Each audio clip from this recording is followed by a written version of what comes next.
Let not hate rule thy heart. Let not fear break thy will. Let not wrath cloud thy mind. Let not midnight stand eternal.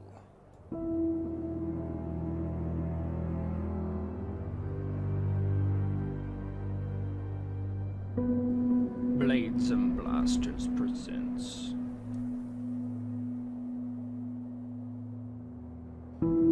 Eternal Midnight by Rogue.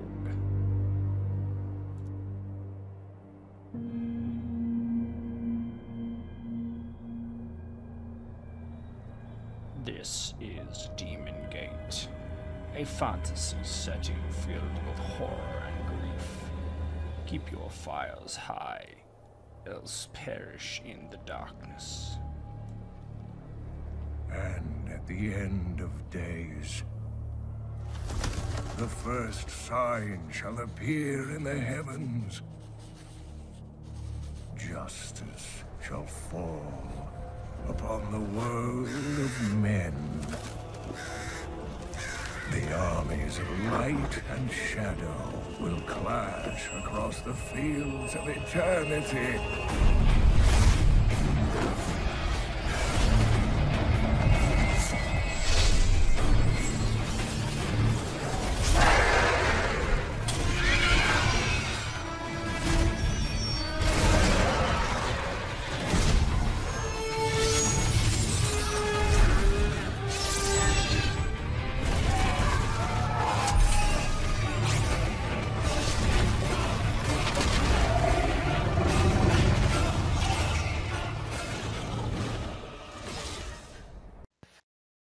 Welcome back to Blades and Blasters and the next episode of Demon Gate. I'm Rogue and I'll be the GM, also the creator of the game, and if you like the setting, please check it out on my website, www.arcanumsyndicate.com, where you can pick it up exclusively at Drive-Thru RPG. And of course, be sure to like and subscribe to all the great Blades and Blasters games. All right. This episode, we're going back to Team Human, who have been trapped in the midst of Skorde. And here we go.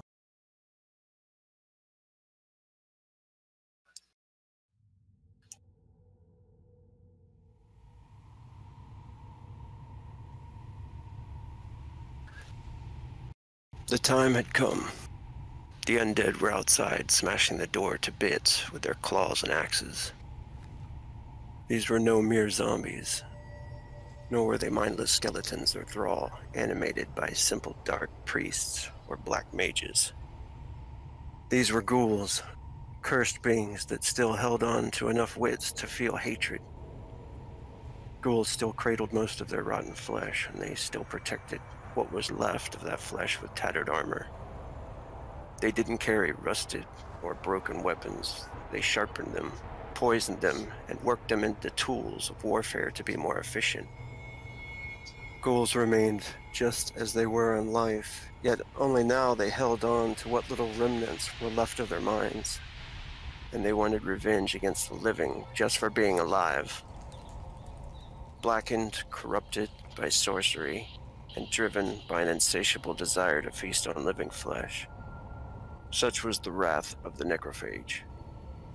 It was a wicked imprisonment to enslave the soul within a tormented body, to leave them suffering, and it had been crafted so very long ago, only to curse the damned and use their hatred for war. That wasn't all, though.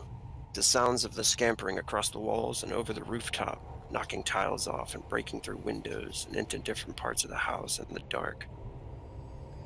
The sounds of the shaking and quivering teeth and tongues of the slithering abominations let the hunter know.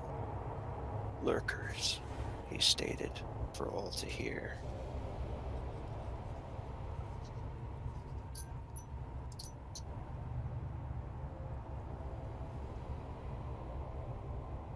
They were fast. Faster than many undead. Especially prepared for them, he figured. They were hunters themselves, crafted to seek out prey and drag their victims into the midst of a horde to be ripped apart. The undead had found them. Hunter's brother, Lycos, had used some kind of magic to dreamwalk and speak with him in his sleep. Was it a warning? Did he try to warn his brother to give him a chance to get ready for this attack? Perhaps he had only contacted Hunter to gloat. Perhaps he had wanted to show him that once again he would win, and that there was nothing Hunter could do to stop him. His brother had claimed that he would turn him into one of their slaves, one of their abominations. Hunter knew his brother was a fool. He knew one day he would crush himself under the weight of all the power he sought. Powers of darkness were like that. Once someone got greedy, it always destroyed them in the end. His brother had looked very different, corrupted as well. It was already happening. Did Lycos really think they could convert the three of them, to change them or even control them? That was insane. Keltiel, Hunter, and Farthnar had other plans, and becoming one of the forces of darkness was not high on the list. Yet even with all the precautions they were prepared and all the plans made, the time was not enough. The bridge had been burned. How did the undead get over here? It had been hours, but still it seemed too easy. The rituals were spoken. The magic circles set up around the entry points, around the secret entrance to the survivors that still hid in the dark below, or so they hoped. Hunter had set up some traps before the nightfall even. Every little bit helped. The demons were upon them now. There was little time left to think about it, but all needed some kind of hope. All of them backed to the walls as the sounds of the undead outside grew louder and louder. All they could do was fight now, or maybe carve a big enough hole to flee through. There were houses all around, cobbled streets in this area of the Kras district of Skore. It was the heaviest area of stone structures in town. This was Vyrun's old place, made of stone and wood. It was sturdy. It also served as an alchemist's shop. Keltiel knew this place well, but the others had only been in here for part of the day, long enough to get acquainted with the two-story building. They all knew that to the north was the forest and the mountains. To the east was the burnt bridge, a 50-foot gorge into the river. Then Jarl Gral's manor stood beyond it on the hill. That seemed to be where all the evil had been coming from. To the south, there lay more streets and broken homes. That was also where they had found the survivors, and the hiding spot into the cellar. Lastly, all that was left was the western street. That's where the cobblestone up the hill to an old temple, the old church of Father Gorn. A cathedral Keltiel had despised in her youth. One she had avoided quite often. She had noted that it still stood, and Yuya had fancied the idea of going there for a visit when they had arrived to Skore. As the sounds of the undead grow louder, smashing into the downstairs door and windows, the traps going off, the window shatters upstairs. The crow flaps its wings in fear at the sound, and the cold air rushing in blows some of the candles out. But not all of the fires go out. The shadows of the lurkers appear, dancing across the walls and flashing by the windows, only allowing a second to see a lashing tongue and jagged dagger-like teeth. The growls and shouts on the first floor let you know they have busted in. So how does this scene play out? What are the interactions of the players to one another as we build up to this point? And then what do you want your character to do as you can actually hear them break in downstairs and see the lurkers flying by the windows? I think when we had ended the last session, Farthnar was really just kind of getting his bearings on what was actually going on. So they were all kind of gathered in this room. Farthnar just waking up after being unconscious after the attack by the succubus kind of looks to the two of them, and after hearing the noise, like, well, at least I'm awake for it. Kind of scans the room, looking to the two of them for kind of direction on what to do. Well, they're outside and downstairs. And Keltiel would kind of run to the stairs, peek down to see if she could see anything about what was going on down there yet. Hunter's running over to try to begin flipping the table, to give it cover towards the... Actually, I might try to block the window with it. So Hunter runs up and tries to flip the table into this window here. To try to block whatever is out there from getting in. He knows they're going to try to bust through, so he runs over and starts to lift it. Is the lurker actually at the window? You saw it. It's not... Actually, can you see it from where you are right there? I can. Yeah. Okay, yeah. Yeah, it's actually there at that point. Because It I think... seems... I was just going to say, Farthnar, if seeing what Hunter was doing, would probably shoot at the lurker, hoping to A, damage it, and B, get it to scare off as he gets the table up against the window, kind of acting as a shield or a roadblock, obstacle. Yeah. Okay.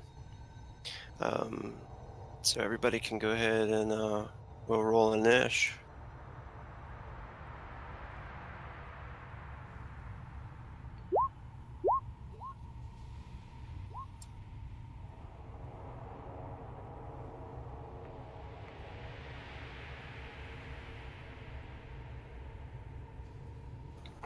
And I think this will actually work to roll a bulk and niche.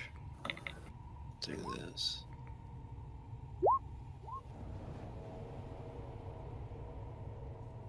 Oh, I have to hit submit a bunch of times. Okay, that works, yeah.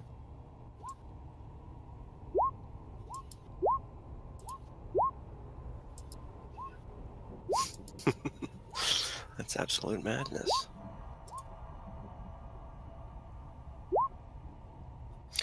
And Vyrun,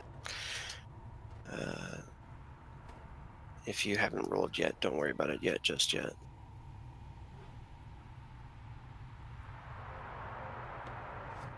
Actually, Matt, do you have vision inside here at all? I do. I have like limited vision. Okay. Should we assign you to be able to look through Keltiel as well? Or? Yeah, just so I can see.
There we go. Should be Yep. ready.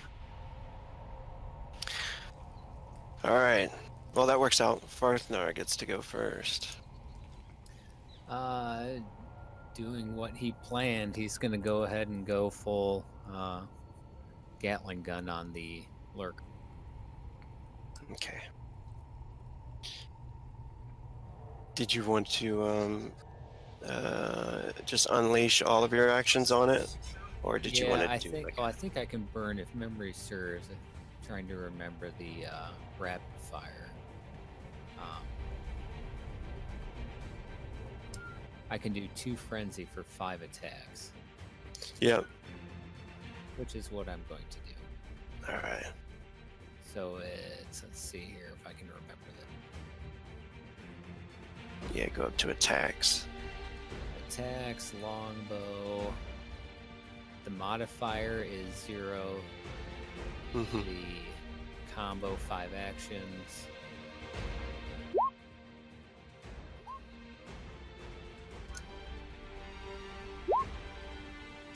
Oh, that's a D20. That's so the- that's gonna armor. That's a nat pierce. 20.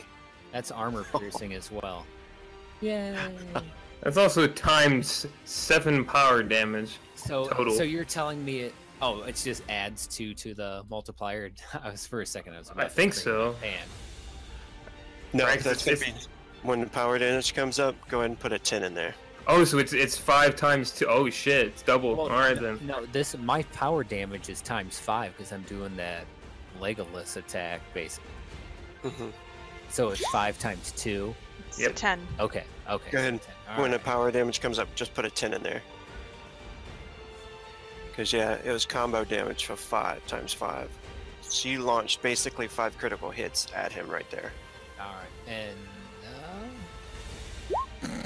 290 damage. Alright, you, like, literally totally mess this thing up and destroy it. What does it look like?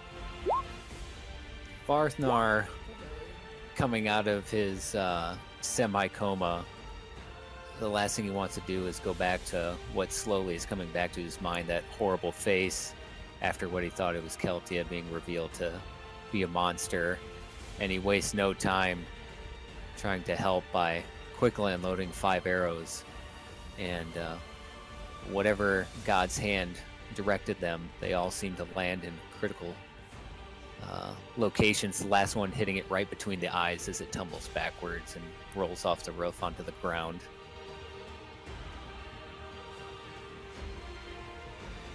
So I'll give it 2. Nice.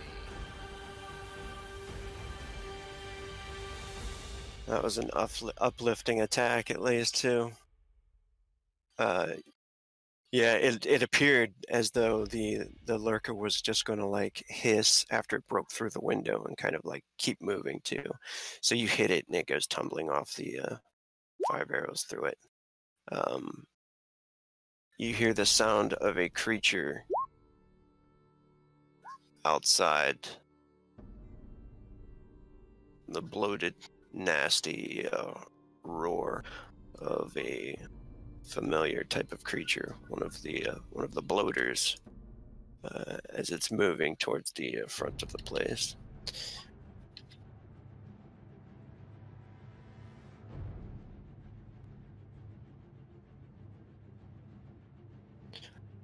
Another one of the lurkers comes and dives into the room this time.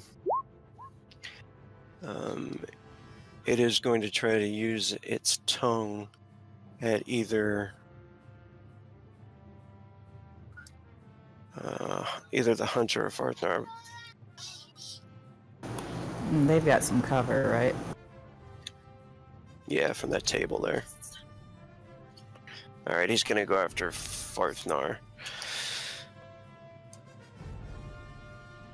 When you do your physical defense, Farthnar, just add a +2 because of the table when the modifier pops up.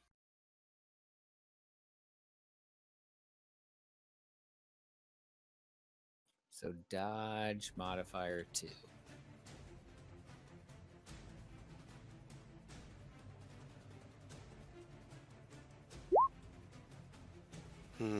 I don't know if you have anything that helps you with one more point, but the tongue attack lashes out.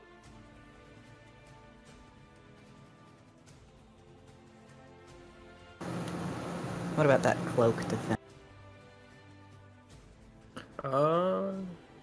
It's armor rating only. Okay. Yeah, it doesn't look like it.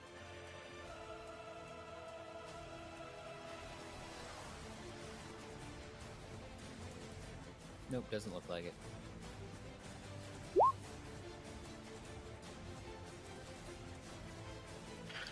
What's your armor? It is.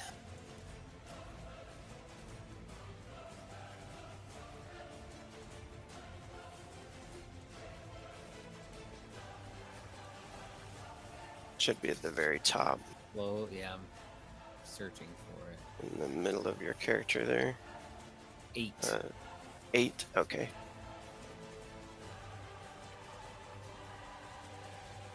So you take actually 12 damage. The creature's tongue wraps around your torso, and it is using the rest of its actions to try to pull you towards the window.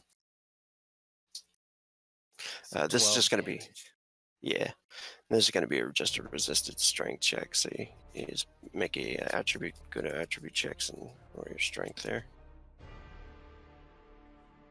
And all you have to do is match an 8 or beat it. Alright. And he starts to drag you into that chair. You're about right there and at this point. You can hear the heavy footfalls of another creature coming up from the outside.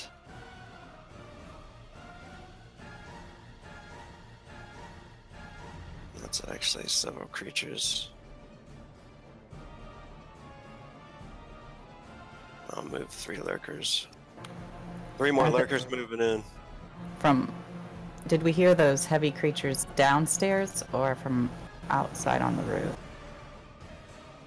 From the busted open window here, you can hear them coming through that window, but there's also noises coming from downstairs as well.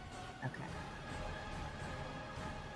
And the heavy ones sound like they're downstairs coming in, right? Yeah. Okay. Oh boy. So Hunter, seeing Farthnar being dragged, that becomes the most pressing concern. He sees Keltiel behind him running towards the stairs. Is this like a big bookcase here? Yeah, it is. Hunter will look at Keltiel and Keltiel, the bookcase, and he points to it, but then quickly will draw his bow and move over to get a good shot on the lurker that's trying to drag Farthnar, abandoning his decision to flip the table. That's just no longer going to do any good. And let's see.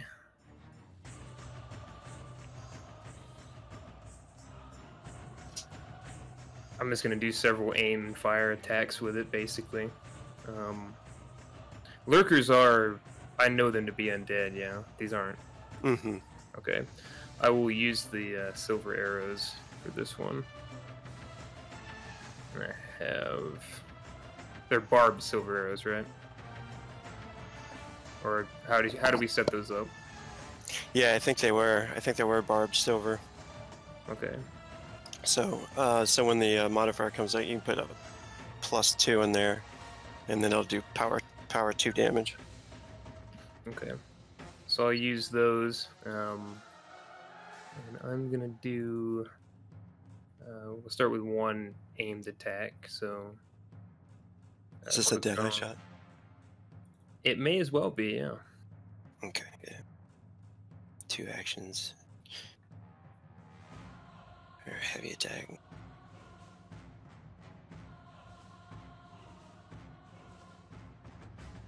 And then +2 for the aim. Well, for the dead, I mean. Mm-hmm. +2 to hit. Right now, I'm just dragging Farthnar across the table, or towards it. So it is gonna get a negative to defend this.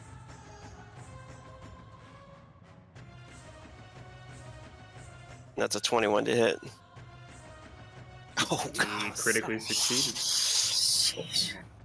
And since he's already got his tongue out, he can't attack you back, so the arrow flies over past him. You want to do another one? Yeah, I'll use a frenzy.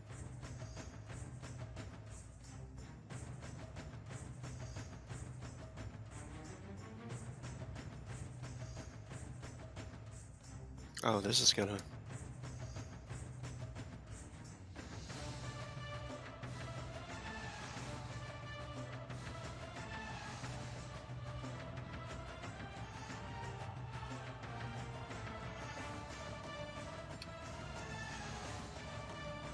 That's a hit.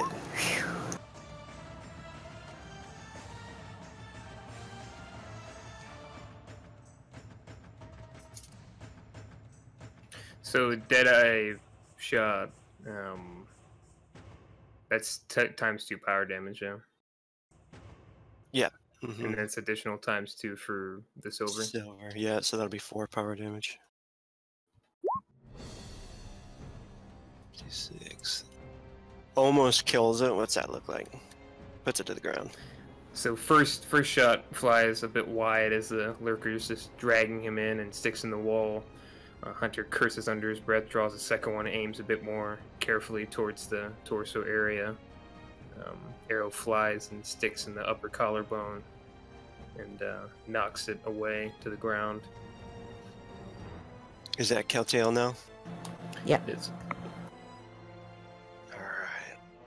So Keltiel had run over to this side of the room, and she's only just a moment ago turned to see the lurker with its tongue dragging Farthnar.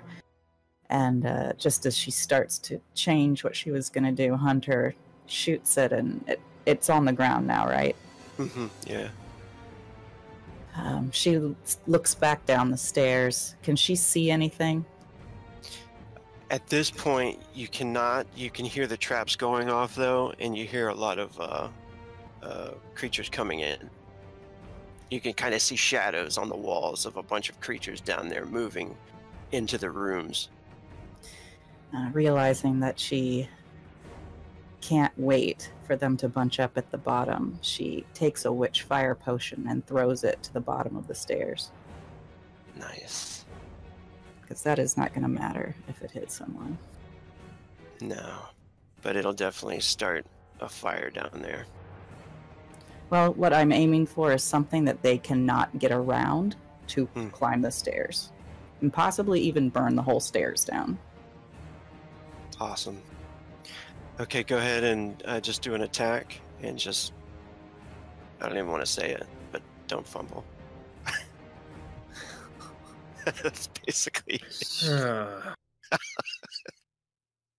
Almost, but not. So what's that look like? It didn't hit exactly where you want it, but it's down there. Oh my gosh. So Keltiel is looking back at Farthnar and Hunter and fumbling at her alchemist belt. No, not this. Oh, this. And she just, like, kind of in a rush, just throws it down the stairs, hardly even looking where it lands. And then she turns around, and does she have any actions left? She usually gets 3 magical actions, but... Yeah, you do, actually. You could grab something else and then burn a frenzy to throw it. Well, I think she's, she looks back at the lurker, and she's about to reach down. I mean, her hands are kind of shaking. She's reaching down at her alchemy belt for something else, and she looks down at her hands, and she sees her fingers tipped starting to glow red. And she realizes that just instinctively her mind had started the chant for Ignite without her consciously realizing it, but it was working. And taking a deep breath and feeling a little surge of hope, she continues with the chant and points her hands at the lurker.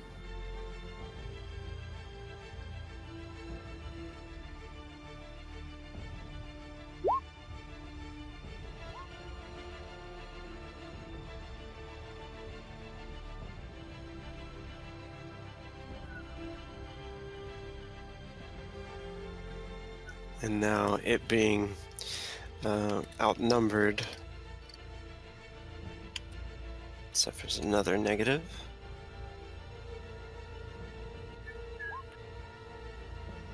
That's a hit. Nice. So that's under spell. Yeah, and should be working now this time.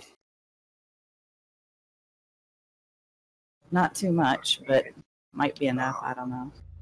That is enough to kill him. Okay, cool. What's that look like?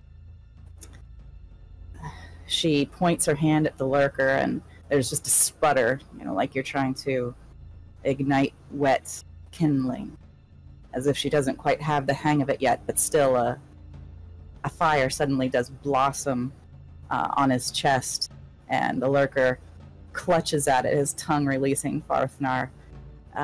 As he sinks to the floor, a horrible stench of burning, decayed flesh starts filling the room.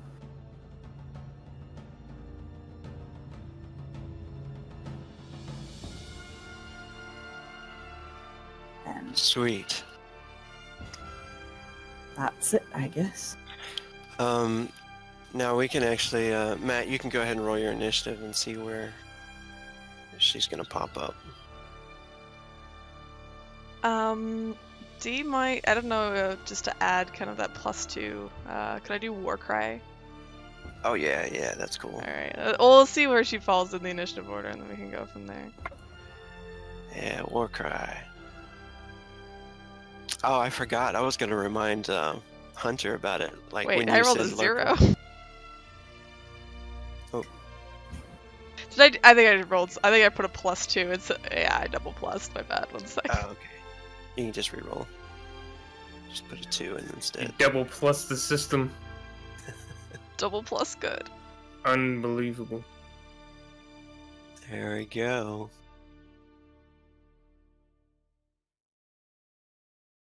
Oh, so it is Vyrun's turn. So Vyrun is, you've been out there looking for any survivors or anything ever since you escaped the manor, and you witnessed the bridge burn not earlier in the day, and as you were going through some of the houses, you could hear the horns blowing and the fog. You saw the fog set in, which was always bad news. You remember the fog during the attack on your village, and that just brought some nightmares. So you were already ready for fight. And when you get over here, you can see the undead running towards this house, and you know that some survivors must be in there. The entrance would have been blocked, and you do notice some creatures crawling around on the rooftop outside of this place. So, where would you wanted to come in at? Would you have tried to climb up the side of the wall, or you're not a bad climber, so? Yeah, actually, kind of up the distance. It's still fairly close by. She's approaching and kind of seeing this scene unfold. From outside, there just sounds to be a very feminine but very angry just yell coming from outside, kind of to the west. And Vyrun is going to scale this wall here and basically try and climb up into the window and bust in. Nice. So go ahead and do a climbing skill check.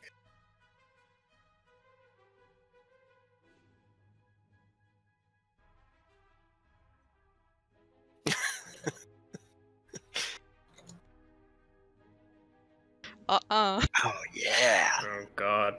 She's in like a superhero, so what's that look like when you jump in there? So, Vyrun kind of quickly, she scales the side of the building like an expert, kind of reminding herself of when she used to climb the outside walls of the keep, and she busts through the window, kind of tumbling in, and she kind of lands on her feet onto this table and stands to look towards the three there, and you see this large smile spread across this wild woman's face. She's kind of got these tattered leathers on, and you see she has a very large kind of battle axe strapped to her back, and she looks to the three of you and takes out her axe. And how many actions do I have left?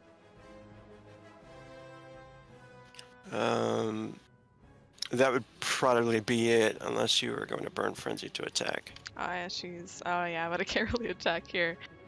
But you got your axe out. Yeah, she kind of brings out this giant axe with both her hands wrapped around it. And she looks to the three of you. I hear you have an undead problem. Who are you? Talk later. Kill now. Farthnar, you know, kicking the his world kind of collapsed down to staring at the tongue, dragging him towards the lurker. Sees him catch on fire, and the tongue goes limp, and he kicks the tongue off. And as soon as he does that, something else bursts through the window to his left, and he quickly draws an arrow and gets to a knee and goes to pull, and then sees some insane woman with an axe, and then kind of looks at Keltia and back to Hunter, completely confused, and goes, "What the hell are we do now?" Now, does Keltiel recognize the? Make an intelligence check. I'd say target number 4 that you've seen her before, but she was a highborn, so you might not have seen her that much. Yeah, I'd say target number 4. Yeah. Okay, you know that's Jarl Gral's daughter, which is a shield maiden. Yes, Keltiel holds out her hand like a stop hand to Farthnar and says, that is one of the Jarl's daughters." He lowers his aim just a little bit. Fine, well, understanding that he had dealt with the Jarl in the past. He goes, "What now?" Help me get this bookshelf. She points Table, to the window. bookshelf. Farthnar kind of points to Vyrun. "You help Keltia," and then he turns to help Hunter with the table. And Vyrun will, when she can, she'll assist Keltiel in pulling. She's kind of a hulk of a woman, standing around 6 feet and just big and bulky. And she walks over when she can and will just throw over the bookshelf over the window, or towards the window.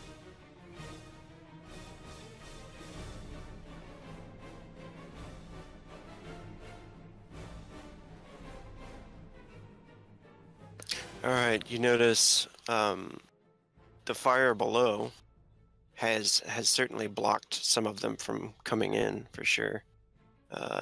You can hear them screeching down there and hissing, and the ones though that the lurkers so far seem to still be crawling across the roof and breaking through windows.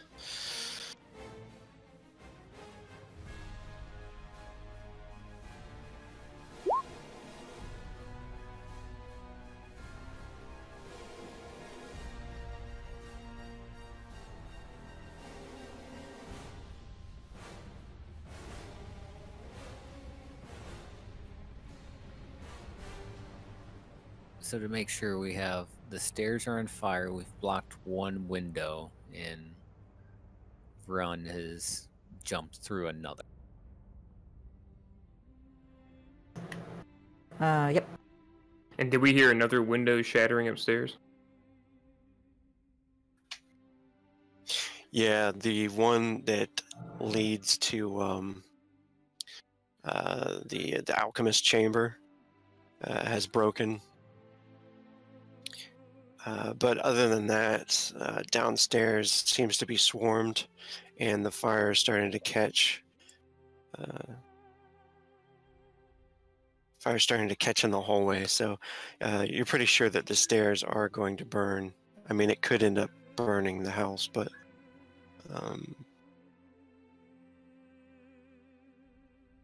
and at this time, as you get to cover, you did cover, Farthnar was able to, help throw the table up over the door. One of them is trying to smash through, and at this point, currently, Farthnar, go ahead and make a strength check to resist this one. These lurkers are kind of strong. He didn't eat his Wheaties today. Holy shit. Dang. So he throws the table down before, as you guys are starting to throw it up there, And as it falls back to the table, it does waste 2 of his actions. He tries to use the tongue attack on Hunter. And this one's only a single quick attack.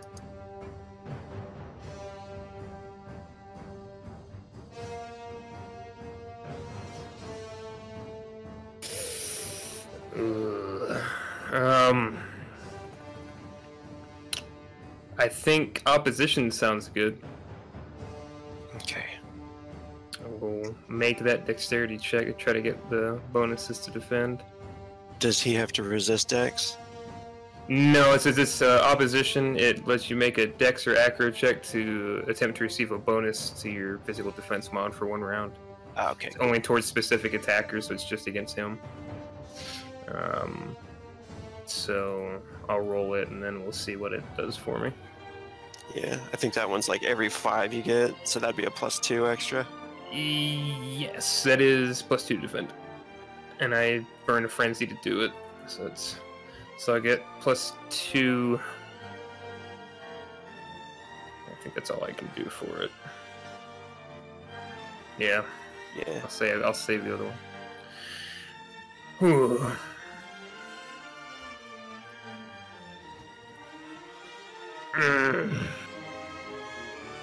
Ah, so close. That's all you can throw in there, huh? I could combat roll, but I'd rather save that because I might need it later. Alright, so he does get 1 single action tongue attack in there. Hopefully it's not too much damage. 12 damage. Gets through your armor a little bit. 6. Oh, and he wraps it around your face. Go ahead and make a resisted strength check. He uses his last frenzy to try to pull you. I'm in danger.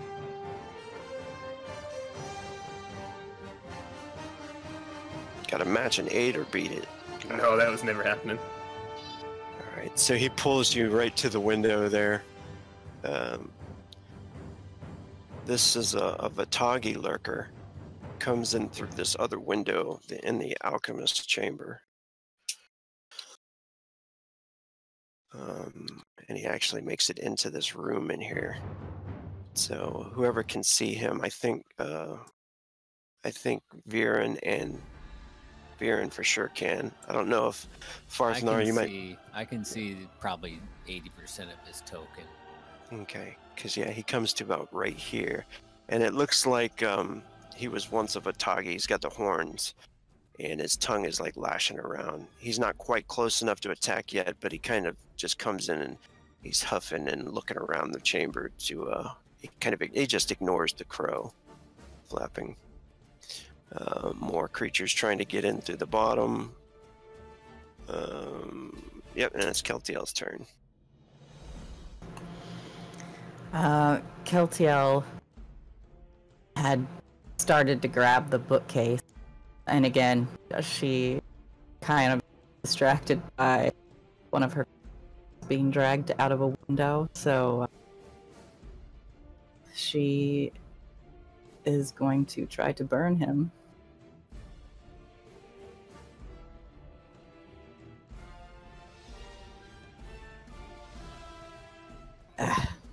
No good.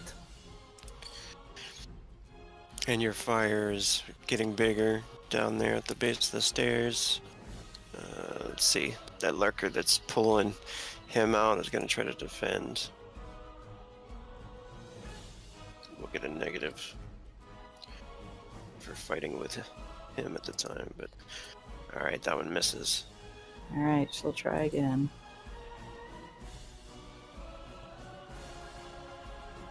Phew, that's more like it. Got him. Alright, she is going to... Can she apply Power Surge to Yeah. this? Okay. You want to put 3 in there? Yeah, she'll put 3 in there. So then when the power damage comes up, just put a 3 in. Well, she has to put ×2 in there, or is that automatically calculated in the damage? I mean, for the base damage of the spell. No, it's actually just 2d6. I was doing that wrong last time. 2d6 Oh, times no. 2 for the witch I fire. know. I'm just saying, is it automatically calculated, or she need to put the 2 into the times power? Yeah, when the power comes up, you'll have to put it in there. Okay, so that's 5 total then. Oh, no. Oh, okay. It's just, yeah, that spell is just 2d6 damage. Oh, okay. Yeah. The witch fire is 2d6 times 2. That's what I was talking about last night when I was telling you I had done it wrong before. Like after a round of them burning, then it goes to 2d6 times 2. Oh, okay, so it's not as good as the witch fire, is what you're saying. Right, Gotcha. yeah. Yeah. Well, still pretty good. Oh, still. Yeah. That's enough to take him to the ground. Alright, what does that look like? All right, she is about as frazzled as she's ever been in a combat, trying to control the fire downstairs, see if people are getting up here, grab the bookcase, but she turns and one spell just kind of fizzles off, but the other one takes, and the lurker goes up in flames, falling backward. Does his tongue release Hunter, or is he still held? He does release Hunter. All Hunter's right. face. Yeah. Do you want to go ahead and burn Frenzy and try it again, or? No, I think what she's going to do for her third magic action is she is going to roll one of the healing potions over the floor to Farthnar, or at least near him, where he can get it, because he doesn't have any of them that I'm aware of. Awesome. So do you want me to do basically an attack with that, for that? Yeah, that's cool. Yeah, Don't or you can just do roll a a dex 1. check, or... So yeah, pretty much we're right by him. Yeah, perfect. Farthnar, it's a healing potion. Hunter. So he's not engaged with me anymore, right? So he's let go of my face. Yeah, he starts to burn, and the tongue goes back into his mouth. Yeah, so Hunter was is trying to push him off for a minute, and then backs up a bit, and is gonna just fire arrows at him while he's knocked over outside of the window. I'll do a deadeye shot.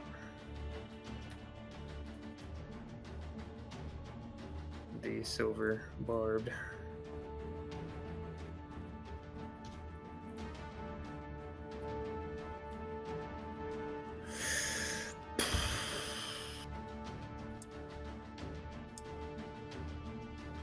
Did you add the I did. Damn it. Oh man. Alright, let's see what this guy's doing. Well, he is prone, right? He is on the Yeah. ground. It doesn't matter when you suck. This one will just be a quick draw, regular, quick attack.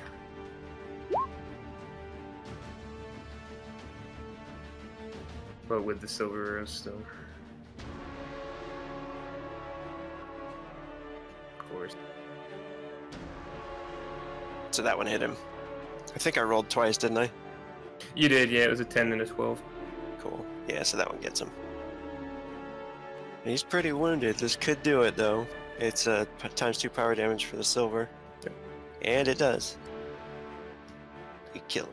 What's Yeah, that so look like? Hunter, after being violated, dragged against the window by this horrible thing, is able to back away after it catches flame, draws an arrow, launches it. His heart's racing a bit. He's not used to being as full of adrenaline as this when he's fighting, but this is a very dangerous situation, and misses the first shot. Second shot strikes clean into its skull and kind of burns a bit around the arrow mark as it goes between the eyes. And he spits on the ground. Farthnar, the other window.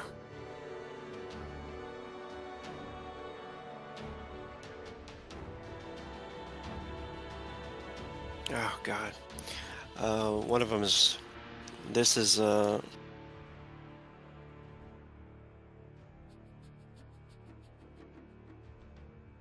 see. Alright. Vyrun's turn. Yeah, again, Vyrun kind of it echoing within this room. She lets out another war cry and just charges towards Vitagi.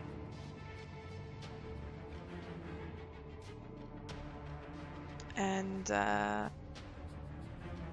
let's see. Can I do that combo? Mm-hmm. Yeah, you want to do, how many do you want to do on him? I'll do 4. Okay.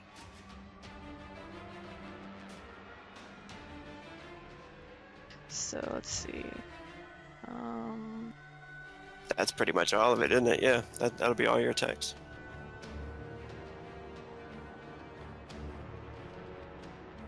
I'm guessing I don't add anything to the modifier, right? No. Mm-hmm. Okay. And just, oh wait, no, there's...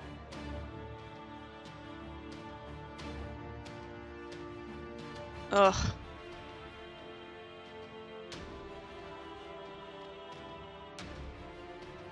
It tries to dodge. They're pretty quick, but it does not dodge. Yes! Yay. Alright. I get the feeling he's gonna have to worry about more than a buckle being broken.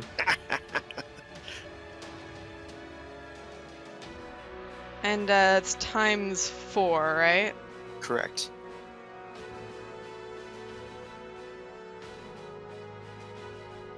Nice, and that kills. What's that look like? Yeah, so you see Vyrun just sprint across the room with her battle axe out and at the ready with both hands, and she just kind of jumps in the air and comes down on this thing, splitting it in half, and you can see kind of the armor buckling underneath the axe as she brings it down on its head, slicing between its body. And she rips the axe away as it falls apart. You can see this again, the smile just spreading across her face. And I think I now get +2 strength because of that. Oh yeah, strength damage mods. Nice. Yeah, for berserk or for barbarian. Awesome. And then it's Farthnar.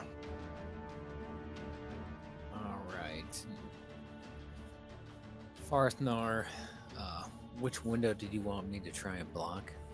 He looks to Hunter. Oh no, he's calling out the other lurker that had come in that is now dead. Dead. Okay. Yeah. He is going to attempt to put that table back up and block that window again and get it a little more secured. Considering what's been coming through the windows, he's trying to limit their avenues of approach. And as he has no target currently, he's going to try and re-secure that table.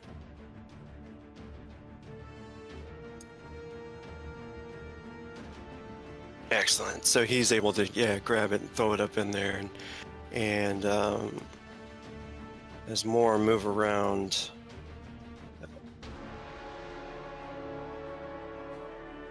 That's all of them out there. Let's see. Excellent.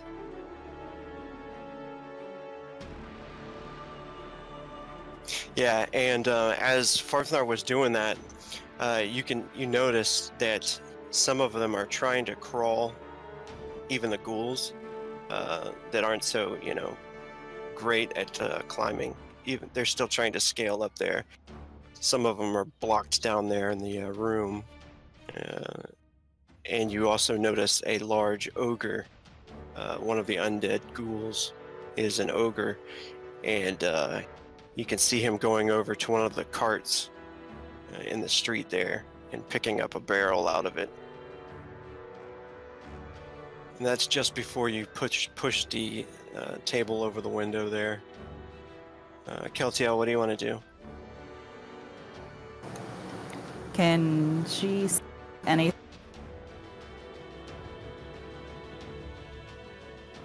Right now, you don't see any enemies, unless you want to look down at the bottom of the stairs, or where do you want to go? Yeah, I mean, how close Where would she have to go to be able to see the bottom of the stairs? Just this over here? Yeah, or do you want to help with the window coverings and stuff like that?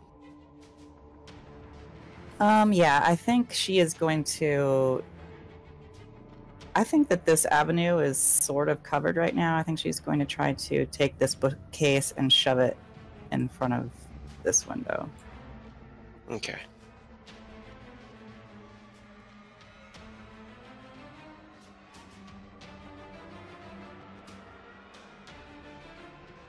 And she'll also probably call out to Vyrun.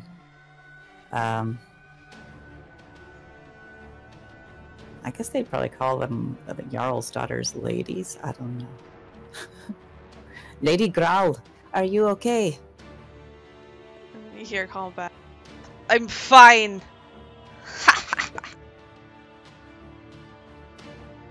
And Hunter, what do you want to do? Hunter looks around and he starts running over to the window over here to look outside of it and see what he can see on the outside there. Oh, not in it. There we go. And there's a overhang here, yeah. Yeah. I'll go ahead and show you what you see out there. You notice that there's quite a few surrounding the house.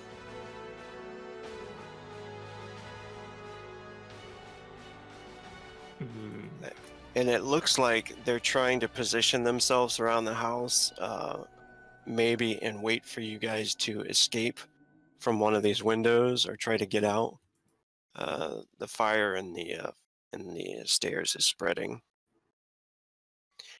and they may have created more fire down below stairs using the fireplace and everything that was going on down there.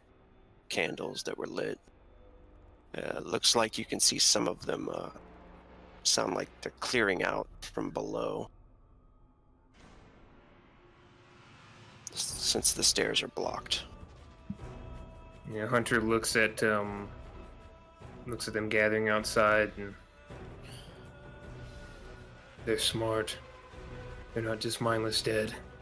And he looks over around. We have to get another way out. They're trying to burn us out. That is very foolish. Vyrun points. Sorry, you go ahead. Our options aren't very... We have limited options here. Well, we can pick one place. About where I came in. We go that way, fight our way through, escape.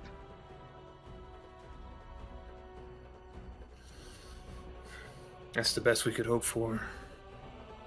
We won't win a war of attrition against the dead. And he'll shoulder his bow and start getting his rope out that he has. I think Keltiel's gonna try to actually extinguish. Have they all left the house?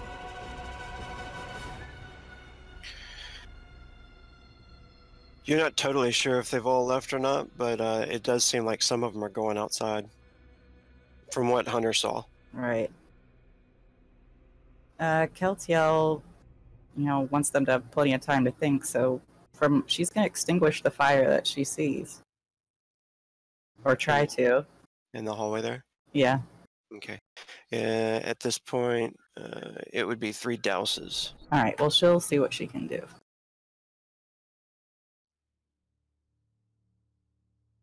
But she does have the actions to do that.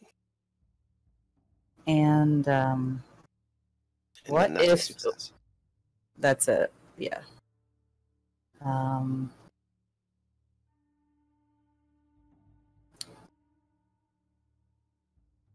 She's gonna step out into this hallway and see down the stairs, see if she can see how many are, directly ahead of her down the stairs.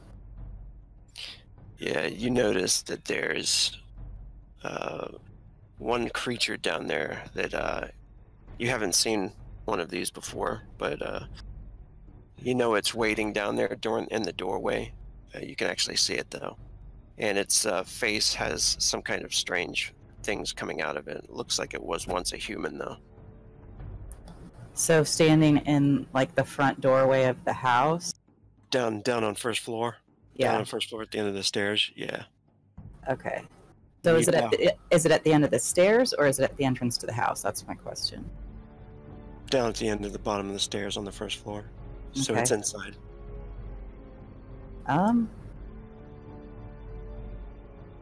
She'll cast Ignite on it. Okay. Yeah, so basically you go around, you douse part of it, the fire that's creeping up the stairs, and then cast Ignite on him.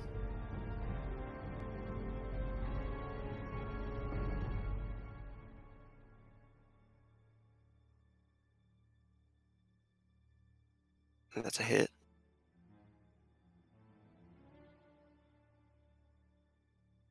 Let me look and see how many saga points I've got. Yeah, that thing's expensive, but it's cool.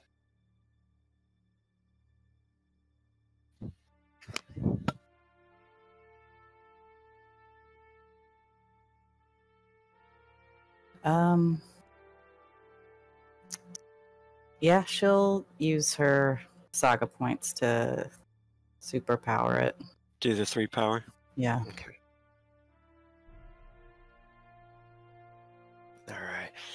You notice when you hit it, it's enough to throw it to the ground.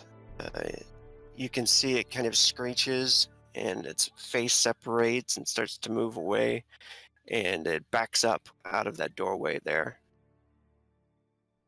All right, she's hoping that the continuing damage from it will take it out. She's not sure. And she'll put one more douse on this flame and then head back in. These make the fire smaller. Right. Alright.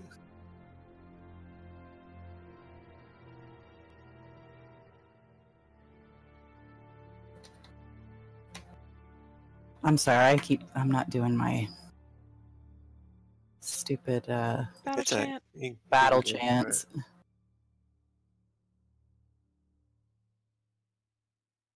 One of the larger undead crawls through the window past one of the lurkers. The lurker drops down, and Vyrun, you can see this one coming from the doorway there. But he only gets to right there because he had to climb up for the rest of the way. So Vyrun, it's your turn. Vyrun will, again, she'll kind of hop over this table and go right for it.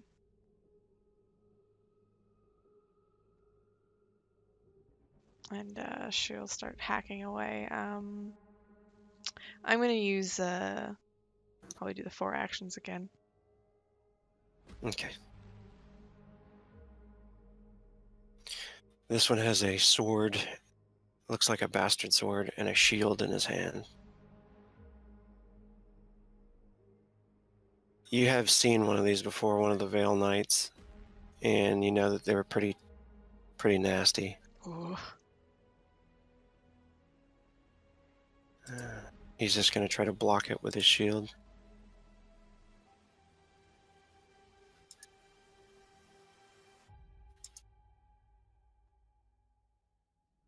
Not enough to raise the shield.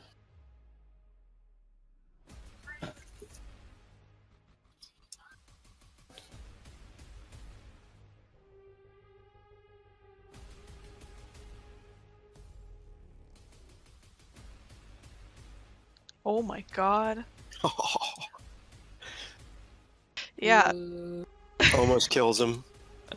Oh goodness. Yeah, so Vyrun just kind of jumps over the table and again takes this large battle axe into her hands. You can see her kind of cutting once, twice, 3 and 4 times just across the chest, and I guess does enough damage to kind of knock it down with kind of one final stab, or one final slash, just knocks it back and onto the ground. Nice. And Farthnar, your turn. Hearing the commotion in the other side of the room, he kind of moves down to see what's going on. I don't know how much movement I can do. You can go up to 8, I believe. Yeah, with a run. Check.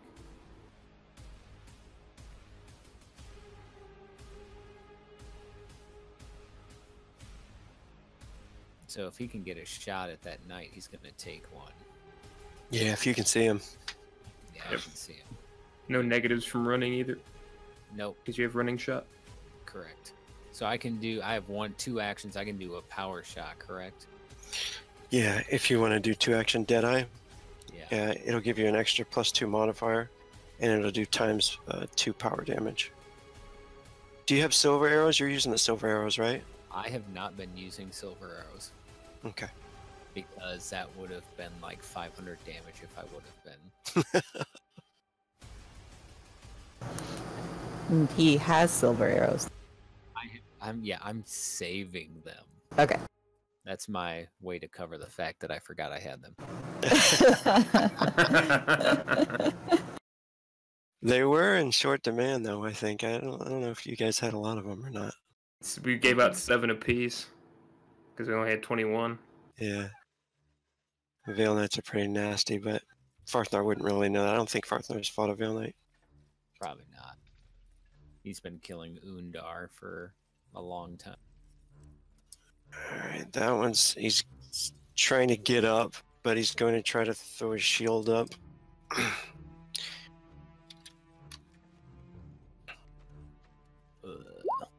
Alright, the arrow hits his shield.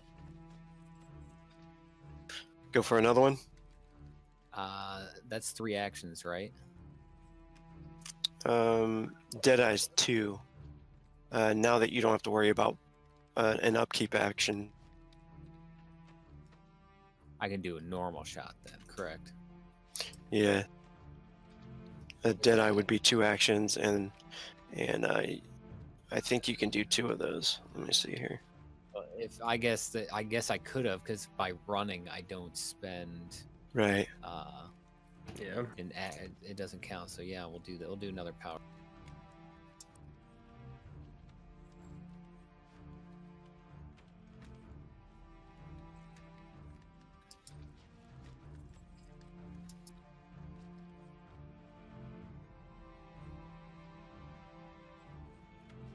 And again, tries to throw his shield up as he's getting up, but not enough. So that'll be 2 power damage. 24. That's a wound.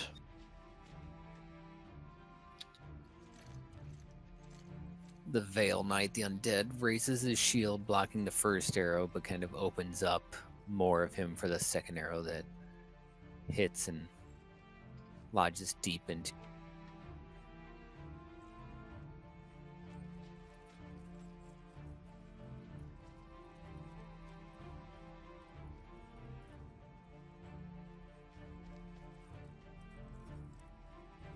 All right, you guys notice some of the undead that have gathered outside. Hunter, specifically, you can see over in that area a couple of them.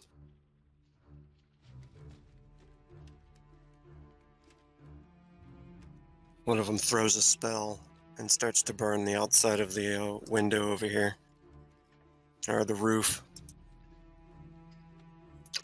It looks like they've caught on to you guys trying to seal yourselves in there.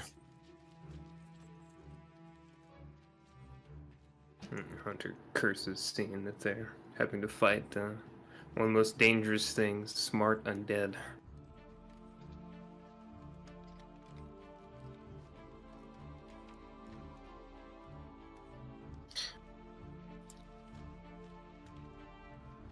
And then Vyrun, you notice the one back here, the lurker. It's going to try to use its tongue at you. She's gonna try and dodge it. And this is going to be a heavy attack.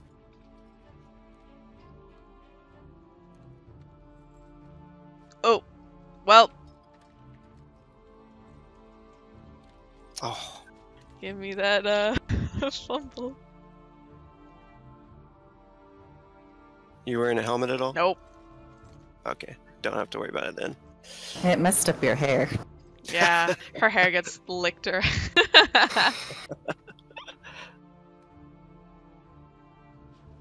Might be able to finally enact your ability. Oh, yes.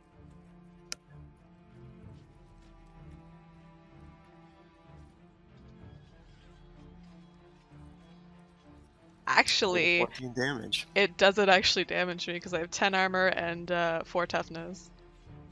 Ah, nice. So I can't even enact it. But yeah, so it kind of shoots its tongue out at Vyrun, and she just seems to shrug it off.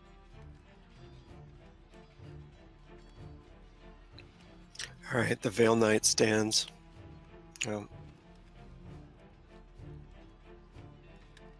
Oh, actually, it's not the Veil Knight's turn yet. Keltiel, what do you want to do?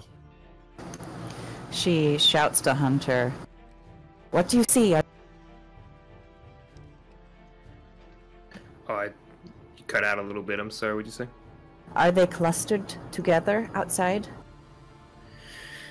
They're spread all around the building. They're trying to burn us out. They started a fire on the roof. Are there several that are together? There's plenty of them. Close enough. So she is going to... Where is Hunter? He's around the corner. Around the corner, looking Okay. out the window on I the think Keltiel's gonna move in that direction. 1, Vyrun is gonna call back. If we are going to make an exit, we need to pick one place instead of spreading out. I know which way we're going. Your way. Not this one. And he points back towards where Vyrun came in.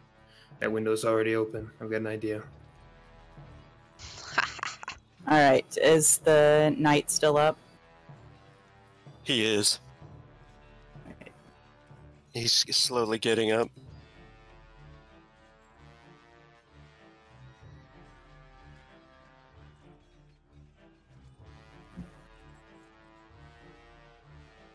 So he needs to defend. She cast a ignite on him.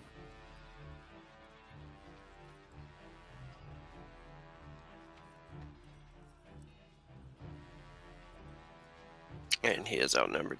And he's going to take modifier for that. Ow! And then he's getting amped as fuck that he's fighting outnumbered now. He's prone too, right? But I guess that Yeah. doesn't matter. Oh man. Yeah, Alright. it bounces off his shield there.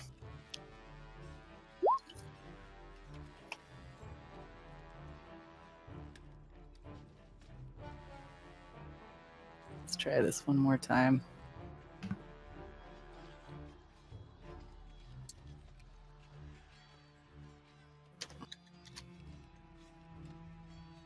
You hate to see it. Jeez! Oh my gosh. You want to do it again or go for... I'm using my potions when we've got multiple opponents. So, Yeah. mm, There is a good cluster outside, but you can't see him from right where you are, I don't think.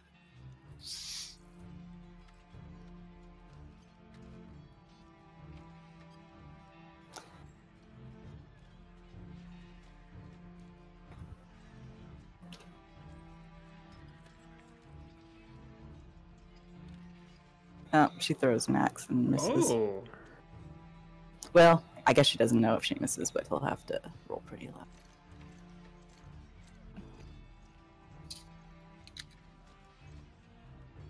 Hey! Ah!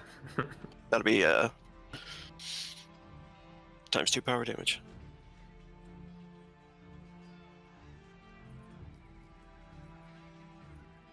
This could be enough. It could be. No.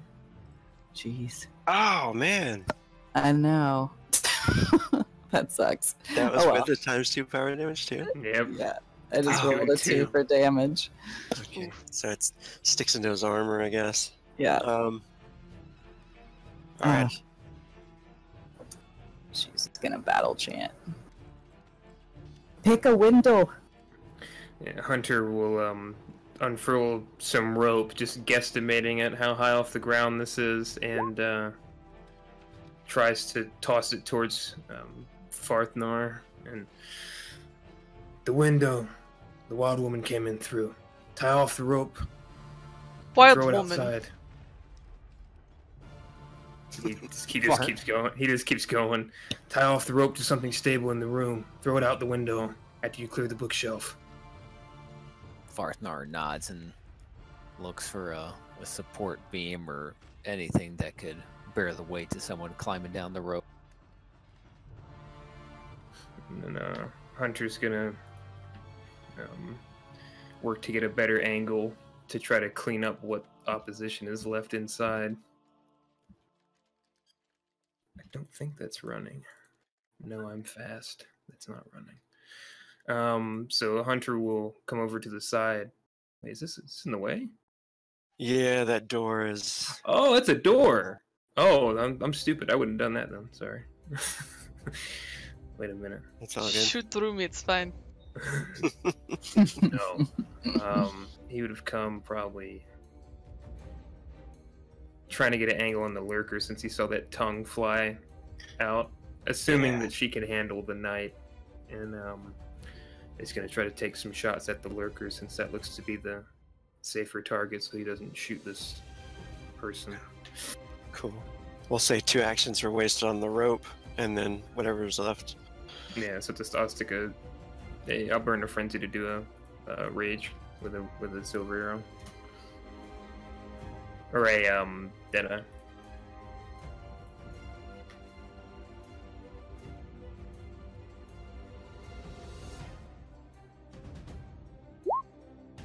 Nice. Tongue is just going back up into the mouth of the lurker, and ooh, almost kills it.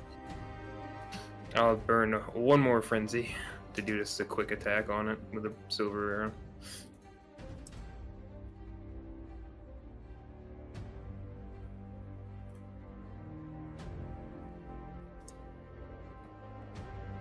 And this time it's on the ground. So for the next... Oh, that's gotta be a 4 times 4.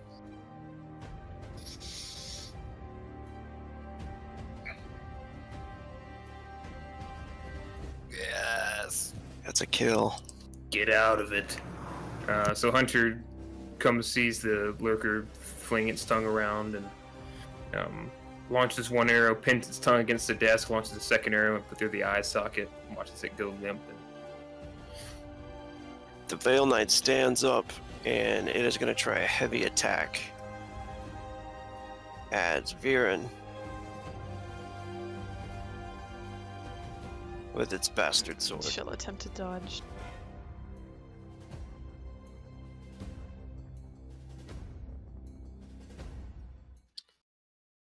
Weak attack. Ha ha ha. Yeah, she just easily kind of deflects it with her axe. And it's actually going to burn. It's only 2 frenzy for another heavy attack.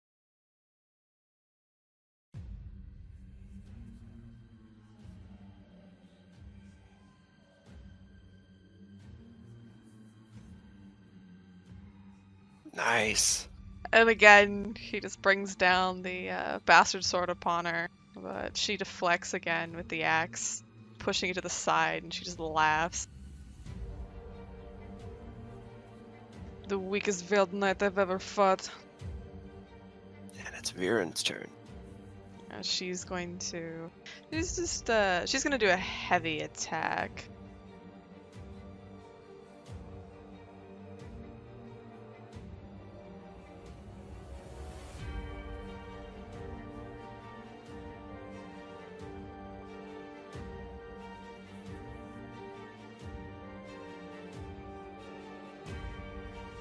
It's gonna try to use its shield to block that one.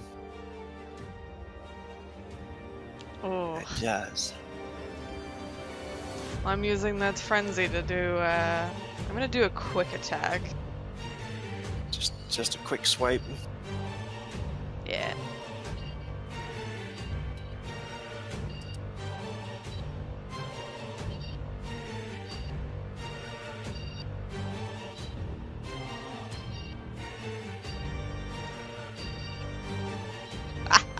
A hit.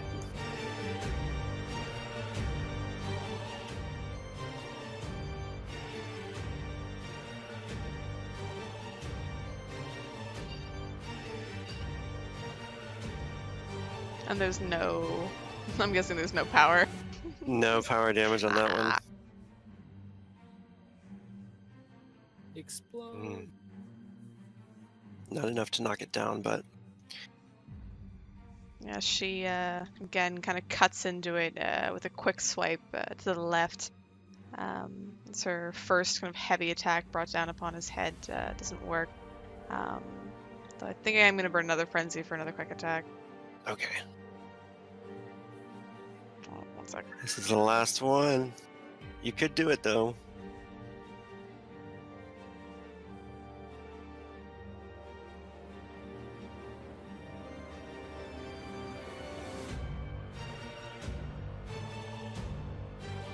Ooh. He's gonna try to parry this one with his sword Oh no. to gain a riposte tally on you. Please no. Ah! He does. So he'll get an extra +1 to hit you next attack. Alright, Farthnar, it's your turn. Alright, Farthnar, let's see. I can do a power attack and then a quick attack, correct?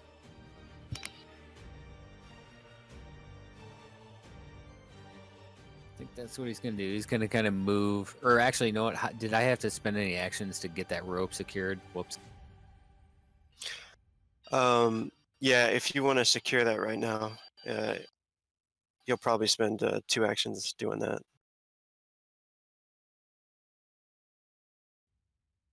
Yeah, But I think then- I'll do yeah. a quick attack. I'll do a quick attack on him, and then I'll spend my other 2 actions securing the rope, getting Okay. us ready.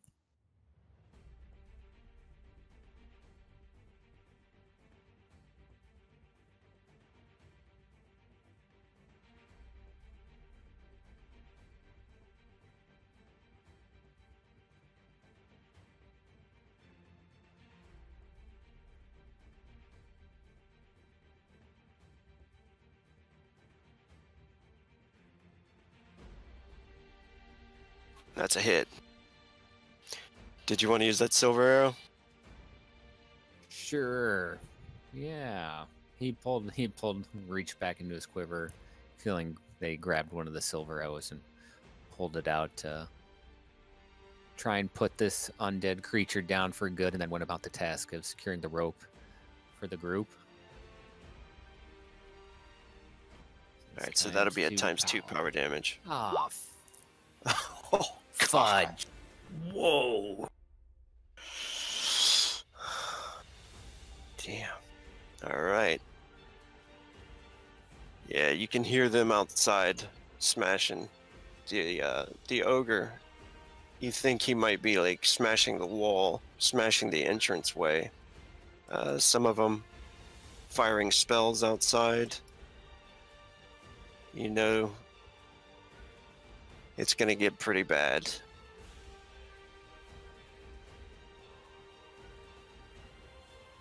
Other than that, some of them are starting to climb the wall out there, and it'll be Keltiel's turn. Okay.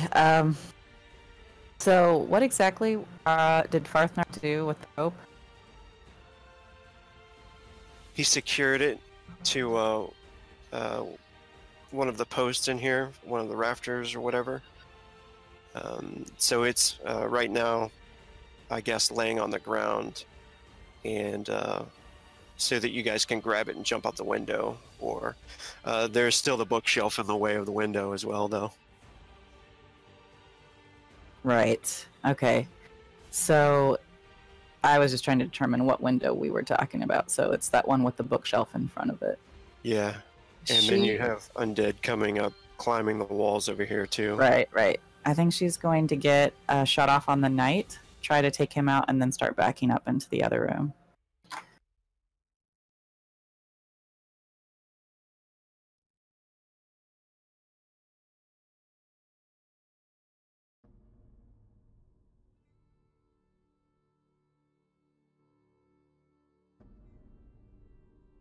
That's a hit.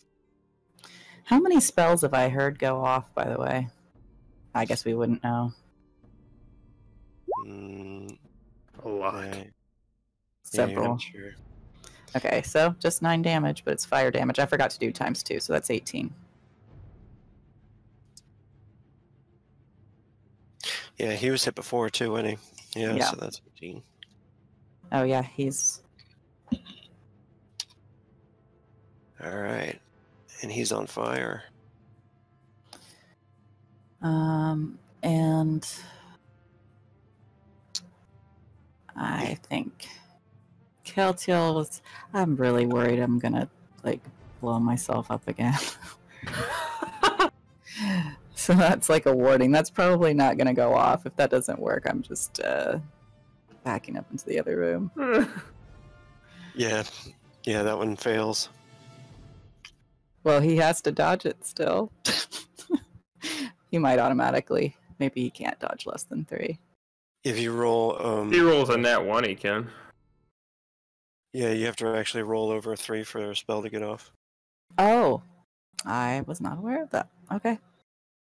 Well, then I'm just going to do my battle chant and start backing up toward the window. Alright, Hunter.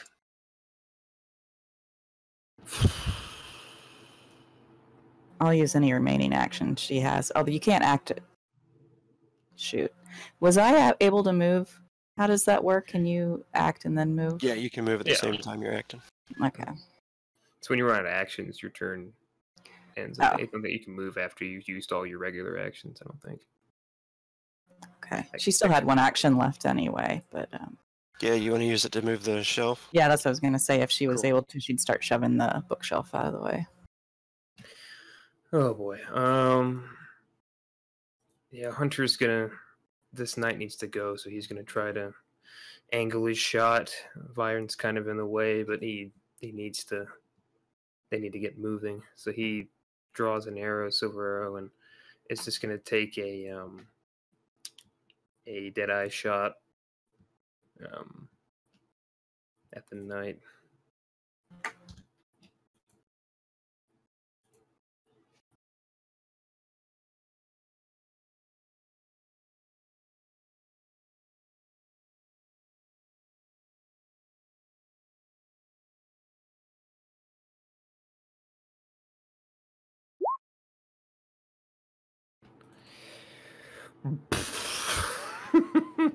Oh my god. Okay. We'll burn a frenzy, and let's do that again.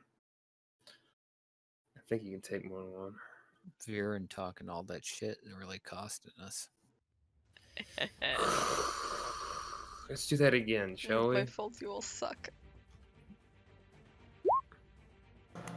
Kelt's killed several.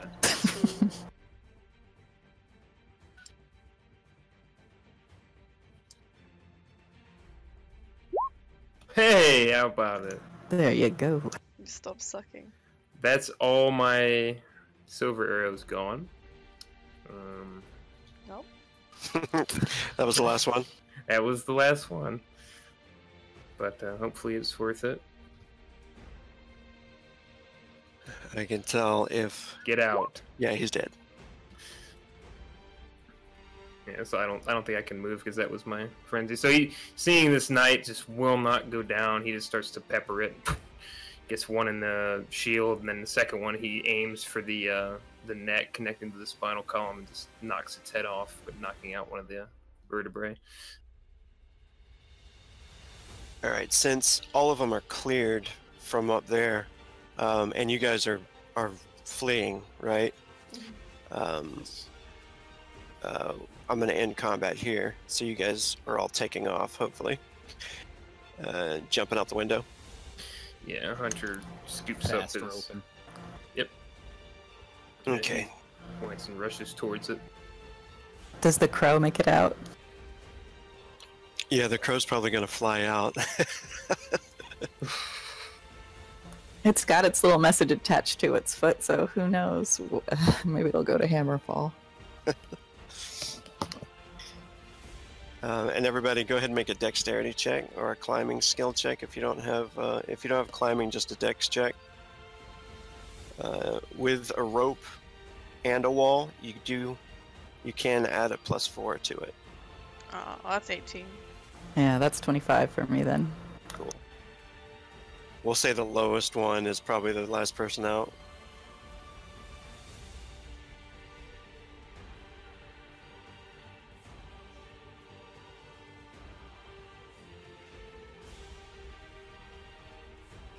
That works. Hunter would want to make sure everybody got out before he... Providing overwatch as we all slide down. Pretty much.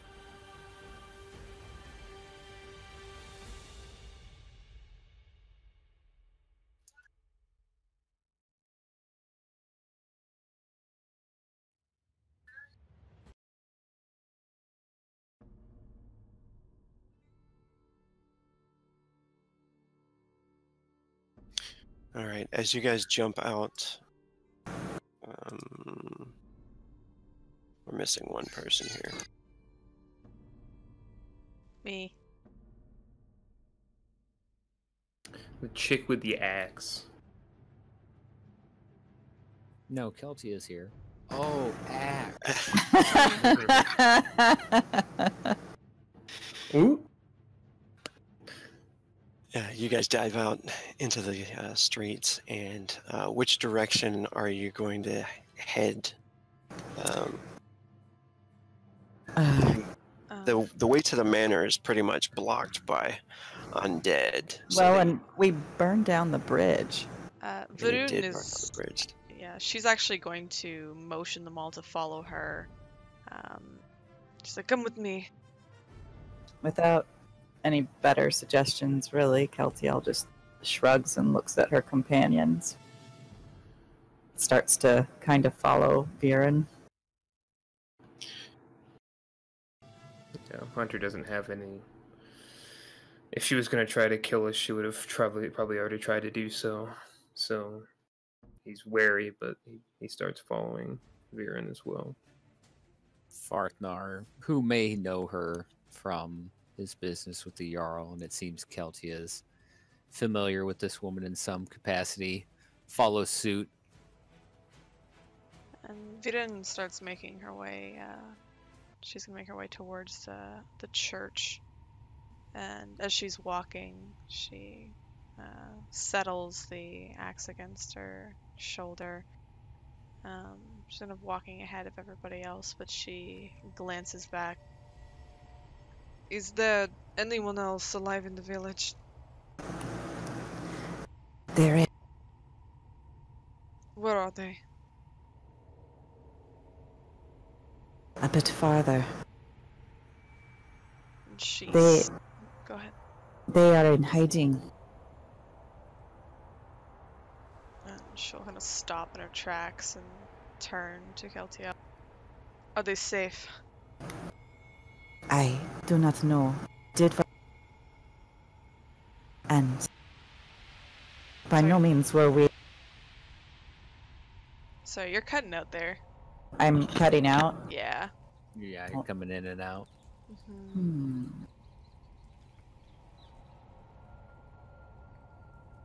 My connection's decent. Are you on push to talk? No, I'm not. Oh. Can you hear me okay, or am I still cutting out? No, You're good now. Okay. They are hiding in the village, under one of the houses.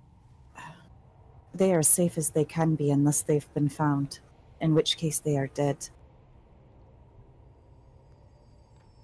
Well, We should go check on them to see if they're okay. No. We will lead them straight. Anything following us will be led straight there. And even if they do not find us now, they will follow our footprints. I think they are safest for now where they are. Perhaps they will manage to leave in the morning. No one's safe. I hate to admit it, but as much as I want to go back and save them, we're more of a detriment now. We have these undead following us. Hopefully in the morning we can get them and lead them to safety. I don't know if there's much time to lead them to safety. She pauses. How did you even get here? How did you survive? We came with Avos, the traitor. We came here to perform an exorcism. My sister came to perform an exorcism, and we were her companions. Came and found the village like it is.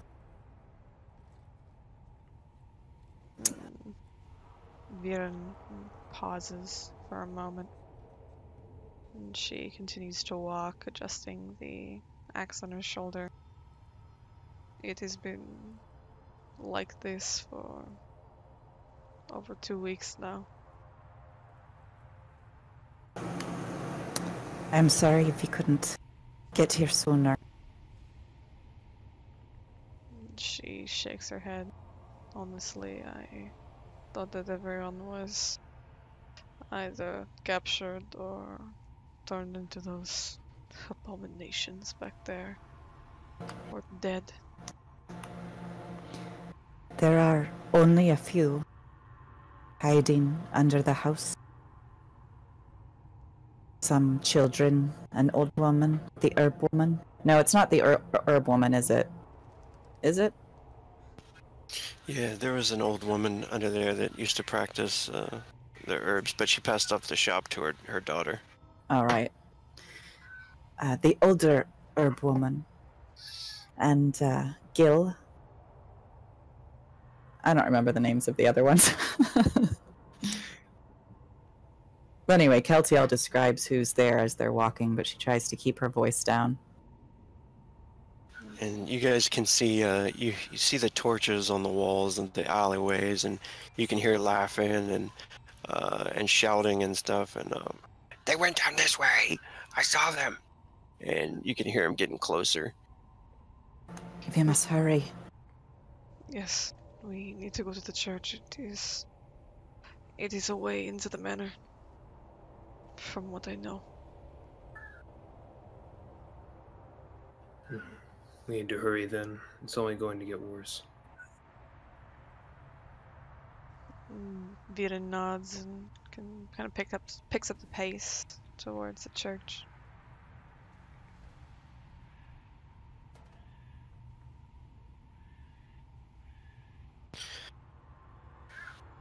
You all find the church. The church has been pretty highly damaged during the initial battle. It looks like maybe some people held up here and had tried to fight off, just like you guys were doing at Vagrant's.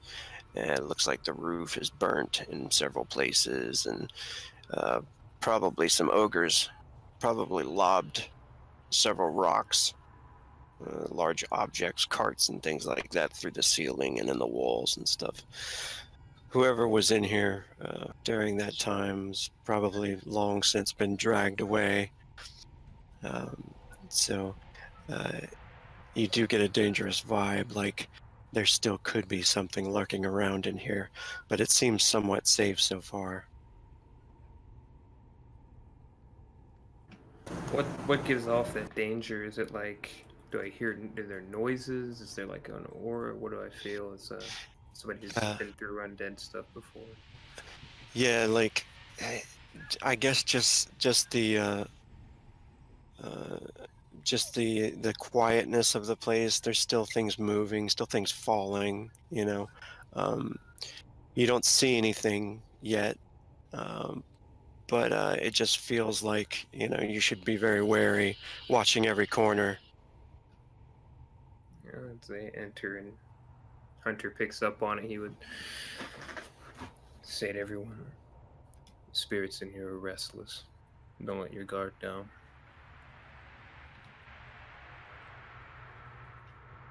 Keltiel. Vyrun, do you know? Oh, you're cutting out there. Vyrun, do you know? I lost that last part. I'm Oh sorry. my gosh.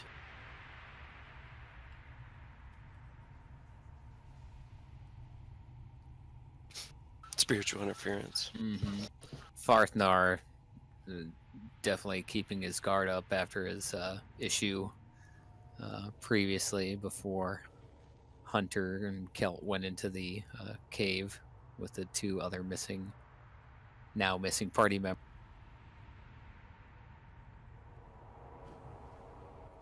And as they're kind of traveling within, she looks to the three.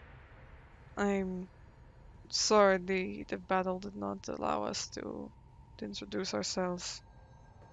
Well, seems the two of you know. I am the daughter of the Jarl, Vyrun. Yes, I am Vagrant's apprentice, and I ran into you a couple of times on business. I do not expect that you remember. No, I'm sorry, I do not. I'm Farthnar. I'm a ranger. I knew your father. I hunted down Undar and other troublemakers, and from time to time made my way here to Skore. You said this came to your village 2 weeks ago, this sickness, this evil? Vyrun, as she's slowly traveling throughout the church, trying to find where the lower chambers are, she shakes her head a bit sadly, and kind of in the light you see there's these deep gashes in her face. Kind of looks like whip marks that have embedded themselves into her skin. She shakes her head. It didn't come here exactly. It spawned out of the keep.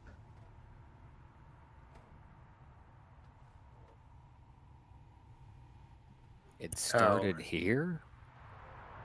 I don't exactly know. Well, Esmond, my father's advisor, he's always been a very kind man, but in the few weeks leading up to, well, this, he'd been starting to act strange. He sent out some of the men as my father fell ill to seek some sort of seek a book of some sort. And when they were gone, it was supposed to help my father get better. When they were gone, it all started. They started rounding up people, and my father, he's not the same man that he was. Possessed. He is by something evil. The advisor, I saw him, I think, in the window at the manor, or I saw someone in his chambers.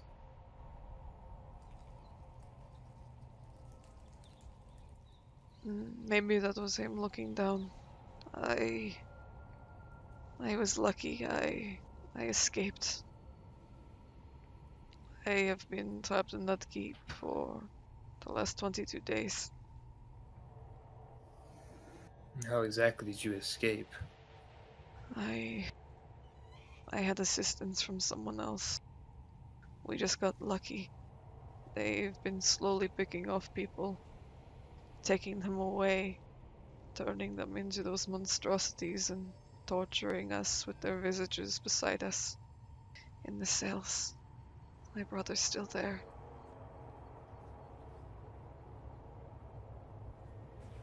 Is your brother still human? I hope so. When I left, Romney still was. Everyone's been trying to save him, volunteering to be sacrificed before him. He's only a small child.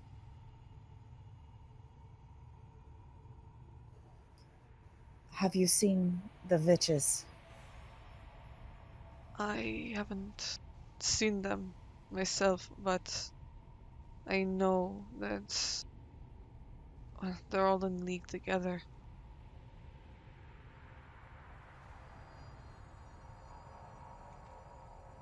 There's this, the Arbiter, and they've been in league with the witches, as far as I can tell. It seems they are trying to sacrifice enough people to these Duke of Nephilim. That's what they're saying anyway. To who? Some sort of, I don't know exactly what it is. It's not of this world, though. They're trying to bring him and his minions from some sort of dark place. I don't fully understand. Have you seen anyone else? Anyone who looks like me, but wasn't me? Vyrun shakes her head. No, I have not. Keltiel just nods and looks thoughtful.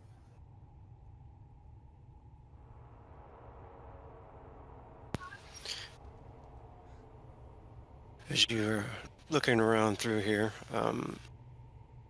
Vyrun remembers that most of the stories she heard before about a secret passage is down in the crypts of this church. Do you guys wish to go down there right now?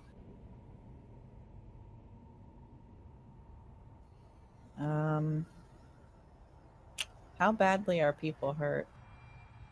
Vyrun's fine. I have a scuff. Farthnar's doing pretty good. So we don't really need to stop and rest a bunch. Oh. No, you guys are good then. Yeah, Hunter would want to press on. And we need to hurry. This isn't going to stop. No, it is not. I agree. Resting would just have us lose valuable time. We should try to save your little brother while we still can. And she nods. I don't know how to stop this. I do. Vyrun looks to Hunter. And how are we going to go about that? By killing the witches, my brother, Your and maybe brother? your father. Yeah, my brother. While you've been at the keep, have you seen someone with a mask like mine in a book? Vyrun looks to Hunter and kind of thinks, has she seen anyone? Your father came down to visit you, but it wasn't him. You knew it wasn't him. He was so cruel and seemed totally different. His eyes and the way he tortured you, and you just knew. But you haven't seen many other people other than that. You do, you know about the Flesh Guard. There was this horrible monster that was down there that guarded people, and it would come choose people from the cages to take away. Yeah, Vyrun shakes her head after looking at Hunter for a few moments. No, I have not seen anyone who looks like you. Only big hulking beasts that drag each one of us away, sacrificing us, torturing us, making us join the ranks of those things out there. My brother and the witches probably have control of your father. Probably too deep to pull him out of. Everything there, every one that's gone, that's been turned, or that's under their thrall, has to die. And then this changes. Vyrun takes a deep breath, adjusting the axe on her shoulder, forward, standing up a bit straighter and nodding slowly to Hunter. I understand. I do want you to know that my father was a good man once. But the man who inflicted this pain upon me and upon my people, that was not my father. My brother was alright once, too. And he listens and hears the scratchings and moanings of undead closing in. Let's hurry. We have to go. Where are they coming from? It sounds like they're outside the church, getting closer to it. We lost a slip. Yep. They're out looking for us, so there should be less of them for where we're heading if we make haste. Hopefully. So you're as you get down into the crypts, you notice that most of the tombs are empty. It appears that they've already taken the dead. Luckily for you, this place has most likely been cleared out, and those who were once knights that were placed down here in their caskets and sarcophaguses have already been changed, probably into veiled knights.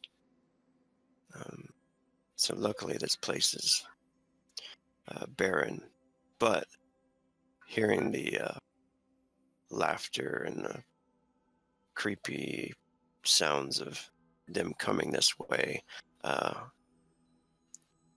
go ahead and everybody make a perception check and see if you could find that passage that Vyrun has been talking about.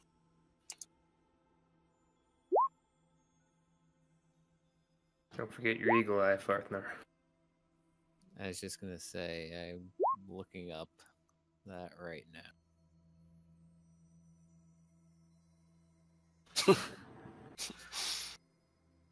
I think you can burn a frenzy and get an extra D.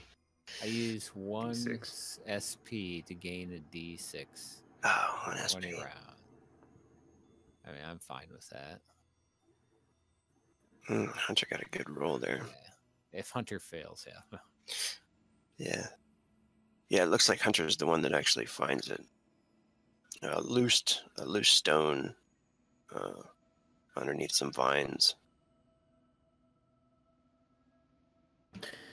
Yeah, so I'll go over and reveal it, revealing the passageway. Here. It's this way. Keltiel looks around for something a bone. No, we don't have any bone. Are there any bones or anything left in the crypt? It's going to be dark down there. Yeah. She'll grab a bone while he's opening it up, and she'll tear off some cloth and try to make. I don't know if we have any torches. My character doesn't, so she's gonna try to make a makeshift one. Oh, that's cool. Yeah, that'd be perfect. Perhaps, Oh, sorry. I'm sorry. You go ahead. Yeah, and Yeah, don't worry about the roll. Your ignite spell, you can go ahead and light that up. Can we get through and make it look the same, or? I'm going to try to.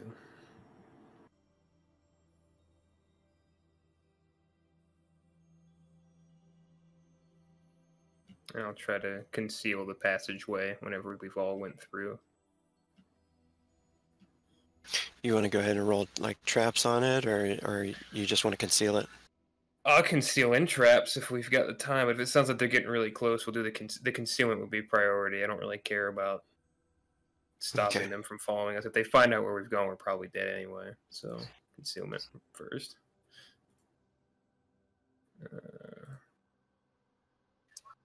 It's perception only. Good. Once you get through the passage and you're able to close it up and conceal it, you can hear something very strange. Down this passageway, you see a door, and on the other side of that door, it sounds like music is playing. I don't know if you guys can hear that right there, but...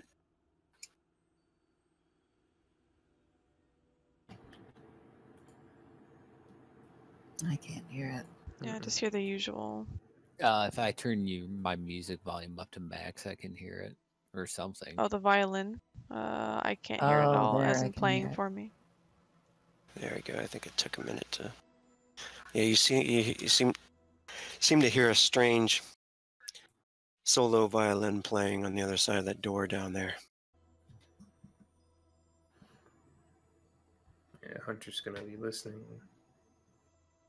Have a lot of musicians in the keep. Do we? No. Keltiel's Go ahead. going to think about whether this seems like some sort of magic spell or something she's heard of before. Can she roll thaumaturgy? Yeah.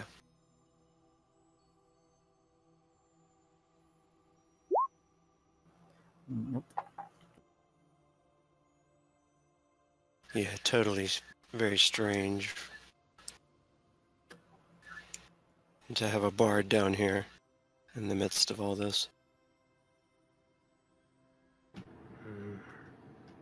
We should approach carefully.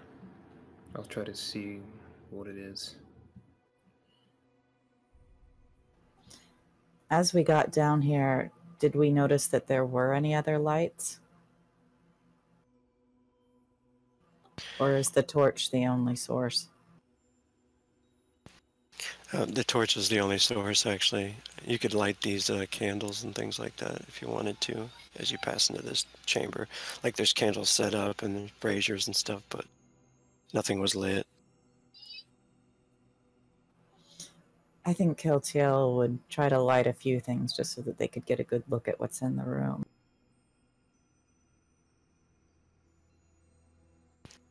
And it does look like this place, once the light kind of illuminates this area, there's a little bit of water on the stone floor and creeping in, running.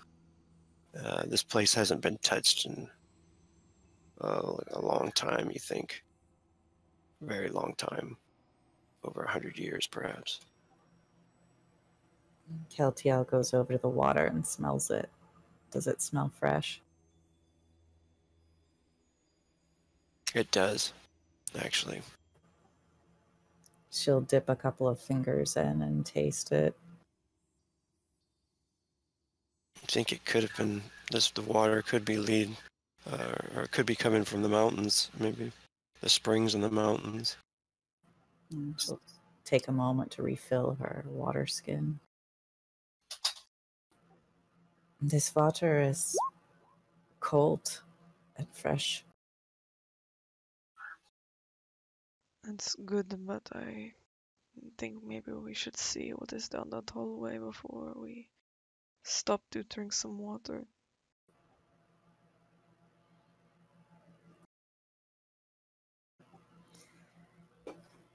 Keltiel just shrugs at that. I don't agree. You need to stay hydrated. Farthnar goes over to Kelty and outstretches his hand to take a drink, knowing that his time out in the ranging, that it never hurts to take a quick drink before going into harm's way.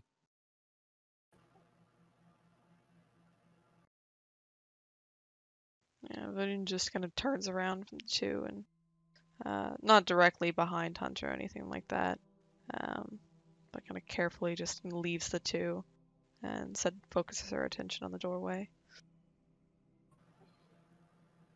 Farthnar, Keltiel says in a low voice, I did not know Vyrun well before. I don't know if she is acting strangely or not. I hope she is what she says she is. She hasn't tried to kill us yet.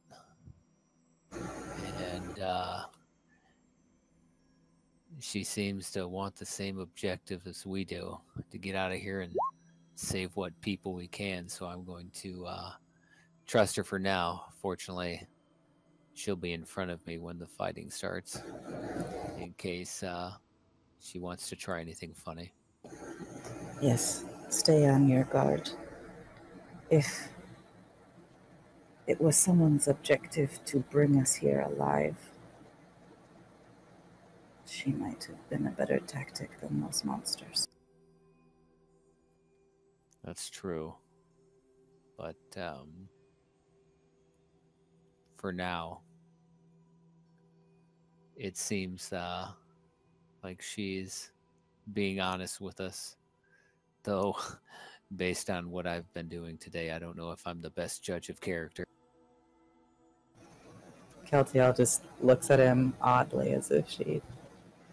Oh, and then she suddenly remembers about the witch, and she says, that seems like it happened so long ago now. Well, we should catch up, but keep your eye on her. Farthnar takes one last drink and nods his head in affirmation. Will do.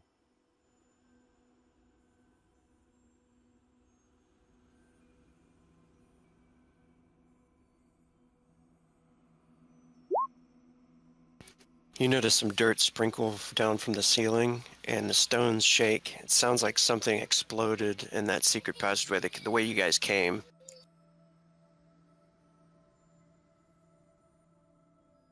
And that's just about as you get to the door, Hunter, to push it open.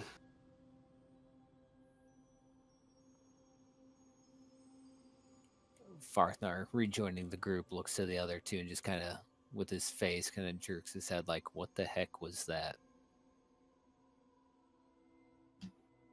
And Hunter kind of stops what he's doing and listens to see if there's any, like, noises that follow, like rushing feet, anything like that, if, you know, what's happening that he can... Is there anything, or is it just the explosion and silence and this violin? Yeah, it was the explosion, and now it's just totally silent, except for that violin playing. The violin doesn't seem to stop.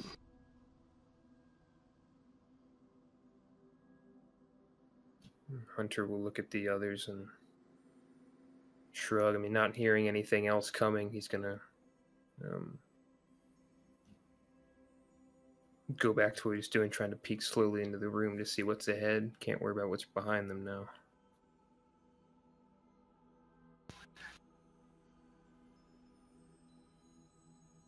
You push the door open.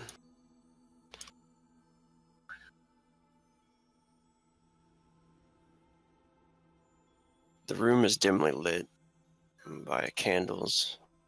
It looks like a small, almost set up several tables, drinks, vials, bowls on the floor, and you can see there's someone, they have their back to you, playing the violin. You can see a hooded fellow, and you notice Asmund in the flames and the candlelight, sitting with his staff in his hand in the corner of the room. Asmund, the old Jarl's advisor, and he looks over towards you guys. You can see his eyes glowing a little bit in the dark, and he starts to stand up. You see the head of his staff is spiked, but it's almost hollow, and it has some sort of blue magical aura moving around and swirling inside the orb. You can tell that this, whatever Asmund is now, is powerful magic. You can see that his face is rotten on his cheeks. You can see the teeth peeking between some of the holes in his face. And he slowly stands up and looks towards you all. The musician keeps playing, though. What do you guys do as you first come in here?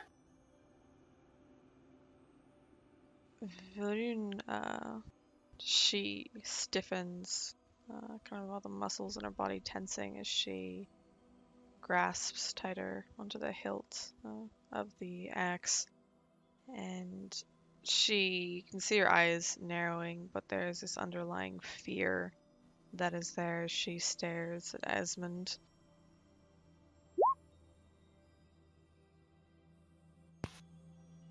Yeah, you remember he's the one that taught you how to read and write, actually.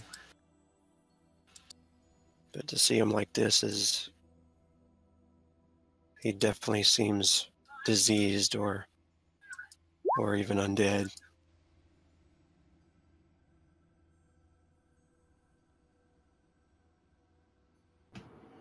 Hunter's not really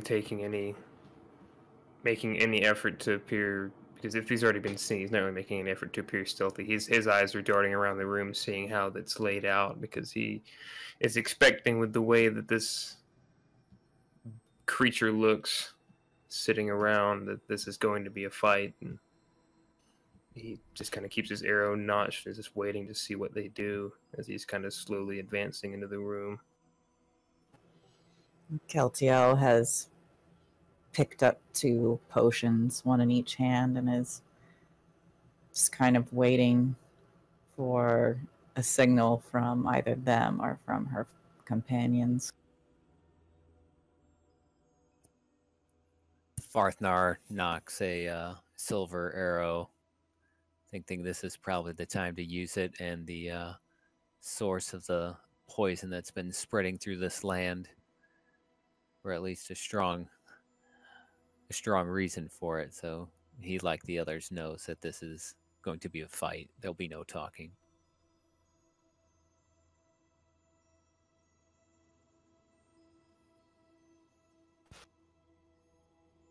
He looks over towards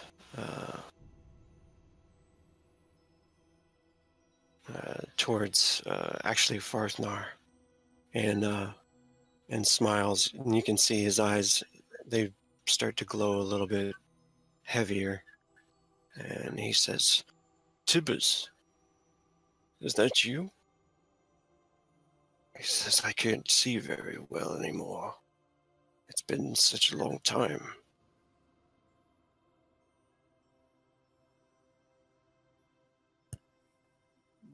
Farthnar kind of looks at him. He'd know him from the past, but goes, "What are you?" He says, "Well, of course, I'm your teacher, don't you remember? Has it been that long?" No, the person that taught me is not standing before me.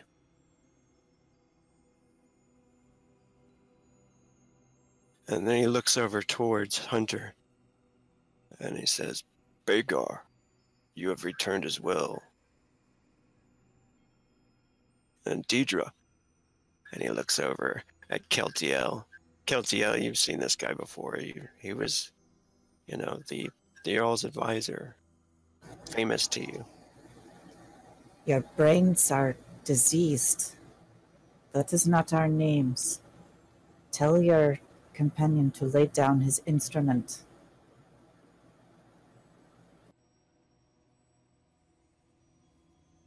You can see his smile starts to fade away, and he's like, Fiera. He looks past all of you to the barbarian, and he says, "What of you, my lovely child? Are you playing a game too?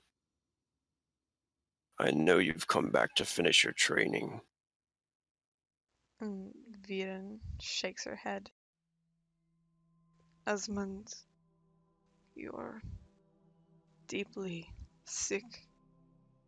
Let us help you, and we can continue training.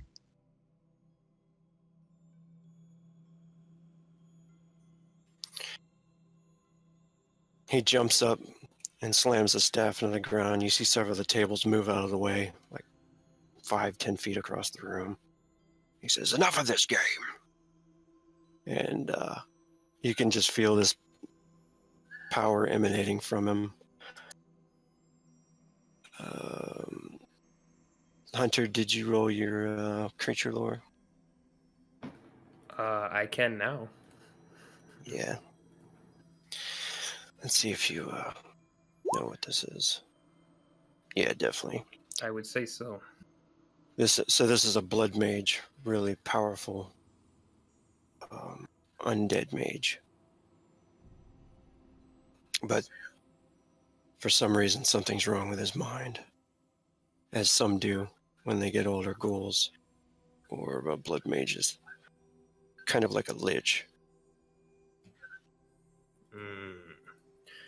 Yeah, Hunter, as the realization dawns on him, is it's almost not perceivable, but it's just enough. His arrow hand shakes a bit as it's pulling back. He's only really ever heard of these, not really seen them. We should tread carefully. He is extremely powerful despite his mind.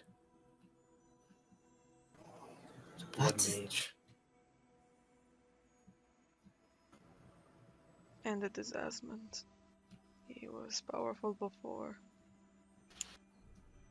He laughs, and he's like, the mood lightens a little bit as he relaxes, and he says, "Enough of this game. Come and sit and drink."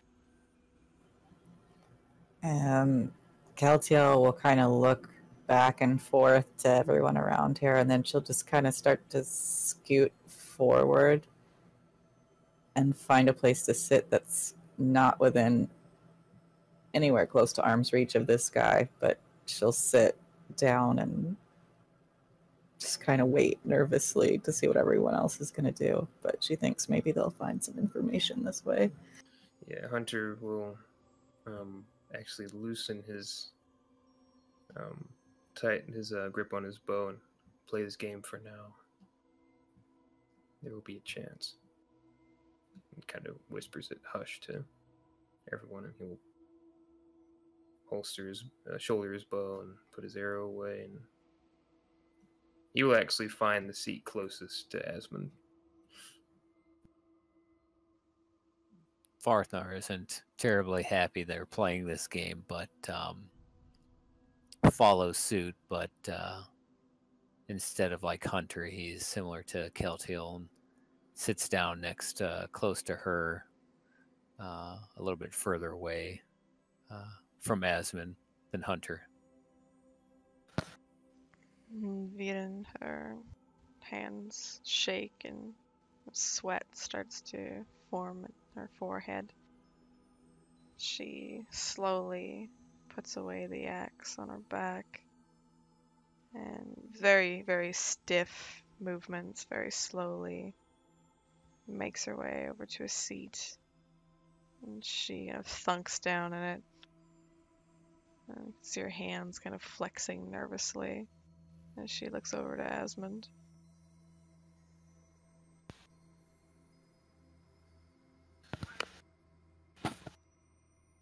He says, "Your journey has been long, but we've been expecting you. You remember Kolok the Bard, of course. He still plays for me after all these years. Koloth, please continue." And you notice the hooded ghoul thing looks more like a skeleton now than anything else. he just kind of stares at you with these dead eyes and glowing fire in them. Goes back to playing. You must be starving. We'll have a meal prepared for you. And he laughs. Again, it's kind of a nasty, rotten cackle that seems to kind of bubble out of his chest, like a congested sound. He says, my servants, they still care for me, and your rooms are still waiting. We have much to do. Have you missed your old master? Have you missed my cooking? I've always prepared only the best for my students. You notice a couple of servants, dark-robed, come out of a small antechamber. There seems to be 2 other doors leaving this room here, besides the one that you guys came into. And one must go back to a kitchen or something. But they bring out some strange worms that are squirming around and goblets. And as he waves his hand, you notice the goblets are filling up. It looks like red wine, but it could be blood. He says, you must tell me of your travels. But I'm sure you're all tired now. Indeed, we are very tired. Thus explaining our poor manner.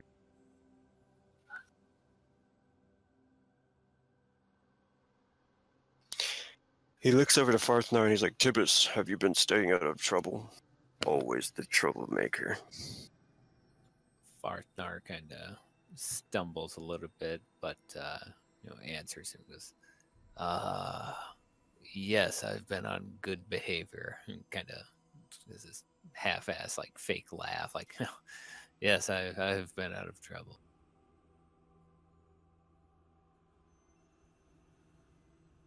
You remember the rules here. I do not want you wandering around the halls after lights out. You know the consequences if you do. I do. I will keep to my room.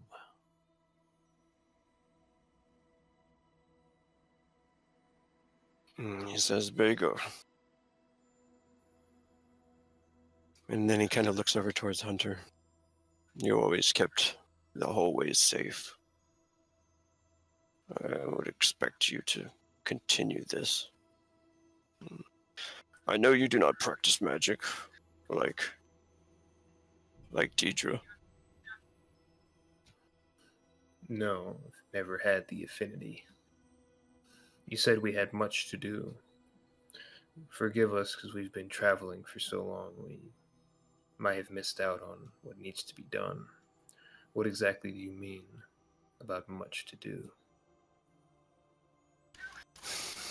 We have much to prepare for the Master and the King's return. The King should be here within the week, and, well, there's much cleaning up to do. Deidre, we shall continue our spells. And he looks over towards Keltiel. I hope that you've improved in your studies. Gray magic is a maze of the mind. It's easy to get lost in yourself. Yes, it is true. Magic is dangerous and powerful at the same time. I have been practicing, yes. Always practicing. I think you will be pleased.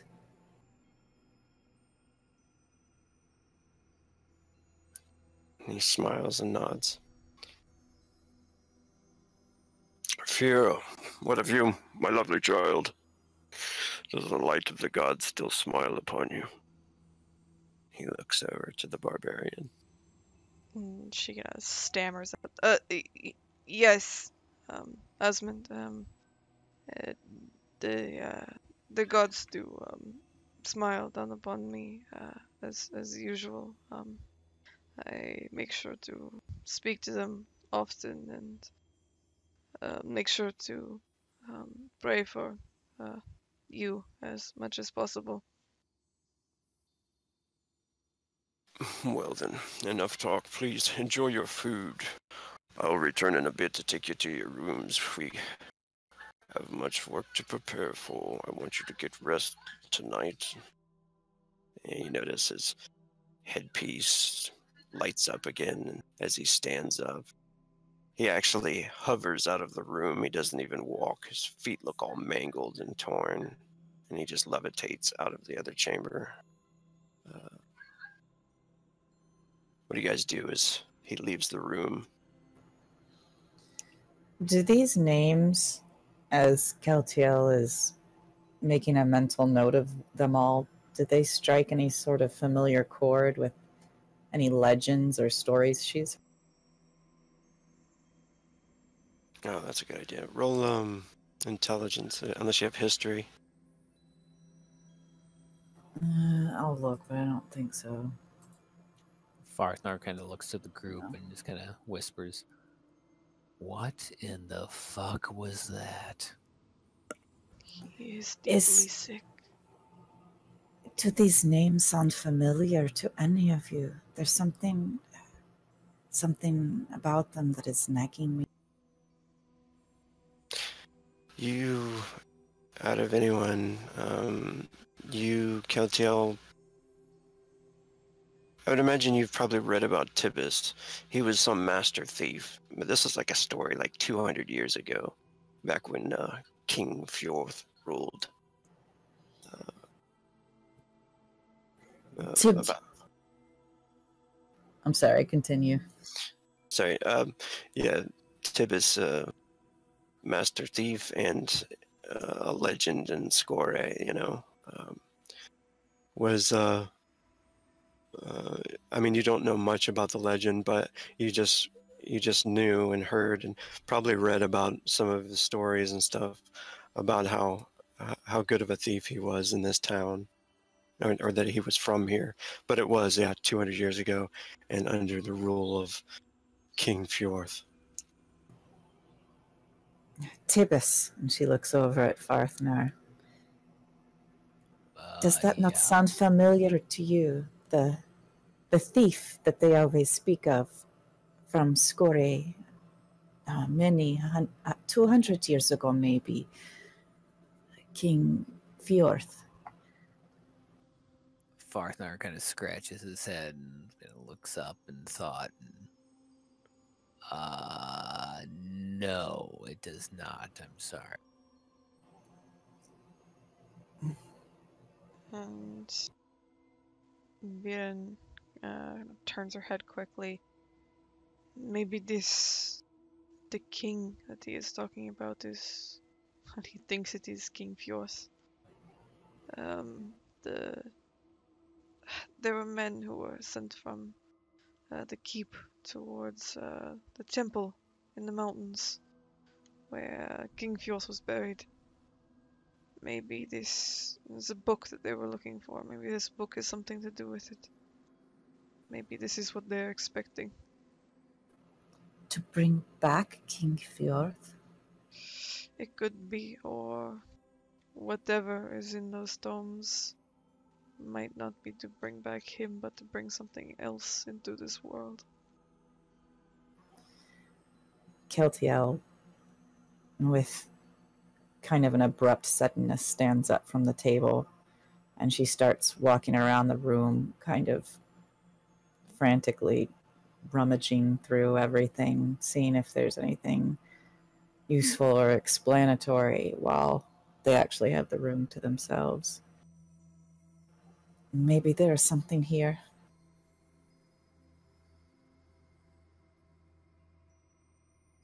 In this room. Any books, something. Maybe they have the book here. I thought this passage would be unoccupied. I did not realize I was bringing you into this place. We aren't dead yet. Hunter's gonna look for some place to dispose of the food because he has an idea that Asmund's gonna be kind of pissed if the food's not been eaten.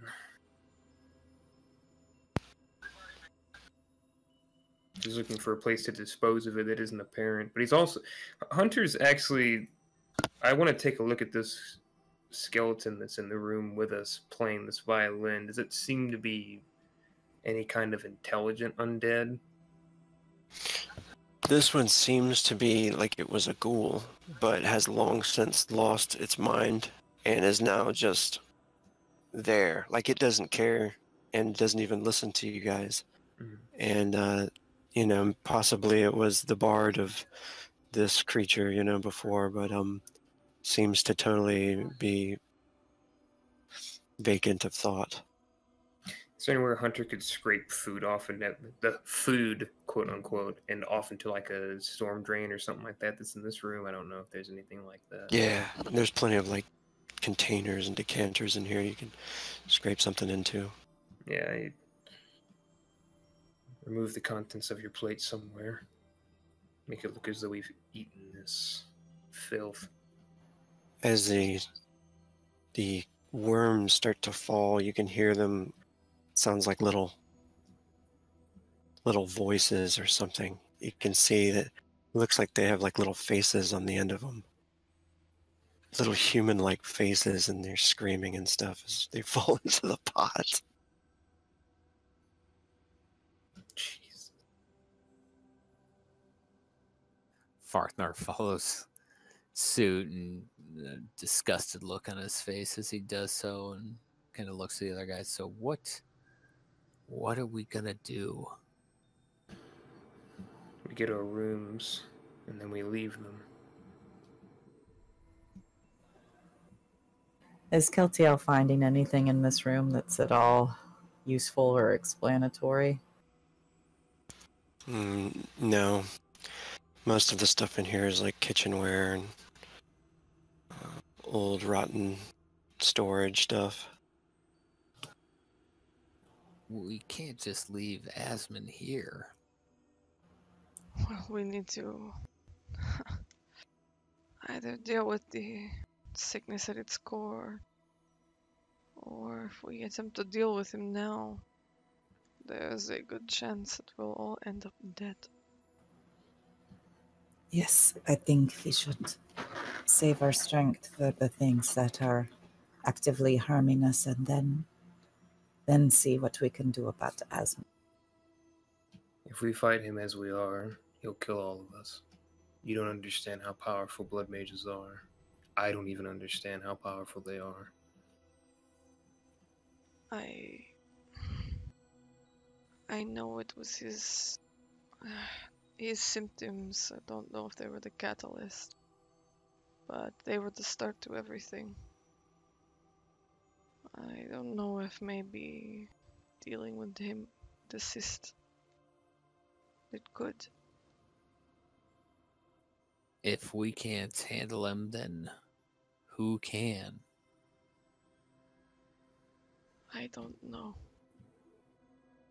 The undead will keep coming even if we kill him. My brother's here now. He knows how to raise the dead. If we're going to try to take him here... Hunter kind of rubs his hands. How do I know anything about how powerful a blood mage would be, Rogue, just in any way, shape, or form? Do I, just evaluating what we have and what I've seen everyone capable of, would I think we have a chance? No, you're pretty sure you would all die if you tried to fight him. Yeah, so Hunter thinks on it for a moment and looks at Farthnar. I wish to be rid of him as much as any of you, maybe more. But we would all die if we fought this beast. Farthnar kind of frustrated. Very well. Then escape should be our priority.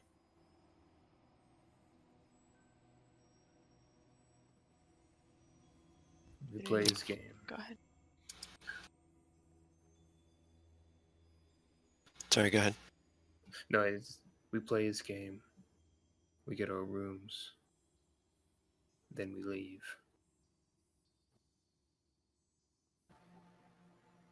I agree. Yes, this is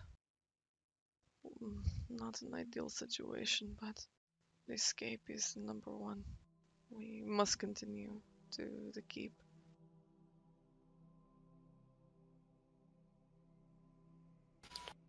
You notice the light, the blue light coming down the hallway again, coming back into this chamber. And Asmund appears. All right, now, follow me, my students. I will take you to your quarters. You all follow him back into the archway, down the corridor, into a large library. This library is quite large, filled with all manner of books. It's even a second story with the spiral staircase. There seems to be another being in there too, sitting at a table and scribbling with an old quill.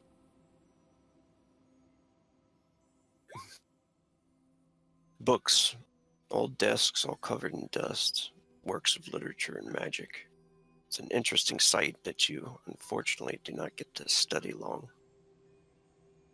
The creature that's sitting at the desk does look up towards you and watches you underneath the hood of his robe, his eyes glowing, just studying you guys as you pass. Pretty much watches you the whole way before turning back to whatever he was doing and starts scribbling again. And you finally reach this quarters.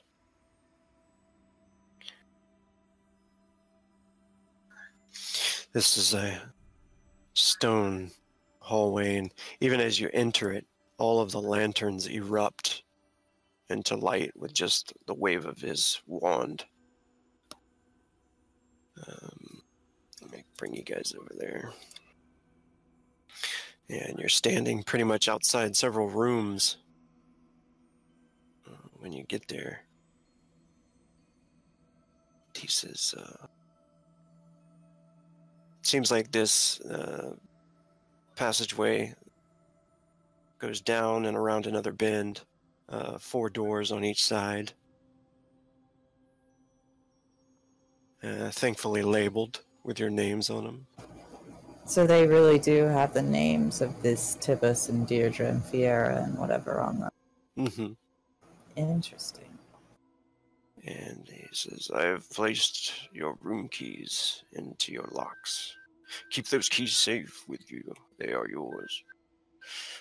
Try to get some sleep. We have a lot of studying to catch up on. He looks over at Tibbus with an angry glare. Do not let me catch anyone wandering the halls. Stay in your rooms, or you will endure much suffering. You all remember the rules. Never wander the halls after high moon. Never leave the school without permission. And never, ever go down into the dungeon. Sleep well, my children. And Asmund turns. He levitates further down the passageway past your quarters, down a staircase into an unknown darkness.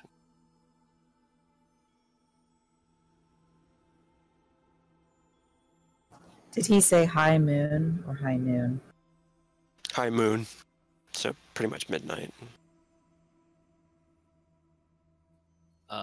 Farthnar kind of stands in the door, matching the name matching whoever Asmund thinks he is, and because I guess this is my room. Look in and see if there is anything of interest, and then I think we should find our way out. Farthnar will open the door kind of slowly and peek in and see, if it actually is just a room, or what the heck's inside. Yeah, when you open it up, you notice there's a dirty bedchamber. There's a cot in the corner and old candles and stuff. It's a few books and things like that. It's definitely a room. That was probably actually the old living space for Tibbus. Well, and Farthnar kind of closes the door behind him. Looks like this might have actually been Tibbs's room at one time, but there's nothing in there. Are you sure? Come see for yourself. She'll peek in,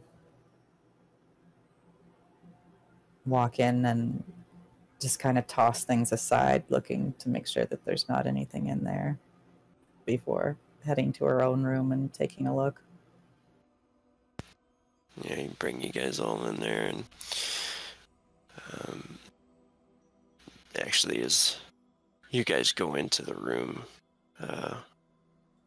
everybody can go ahead and make perception checks, and if you want to kind of filter through there.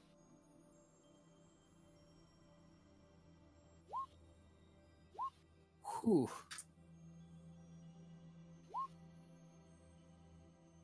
There's a dagger underneath the end table. Did anybody make a target number 10? No. Target number 6? I made a 7. All right. So you find a removable stone in the wall. So he would remove it. And is there anything behind it, like a? It looks like it's just a way to peek into another room next to you. It's Malik's room. Is the name labeled on the door outside. Possibly a way to speak to whoever used to stay there, whoever this Malik was. What do I see inside Malik's room? His bedchamber looks a little bit more well kept, and the bed, and a cot, and small bookshelf, and candles, and things like that. Nothing that stands out right, though. He puts the stone back in. We should try to get moving while he thinks that we're trying to sleep. We have until high moon. Yes. What do you think is in the hallways? Guardians. Well, we'll know one way or the other. We should hurry.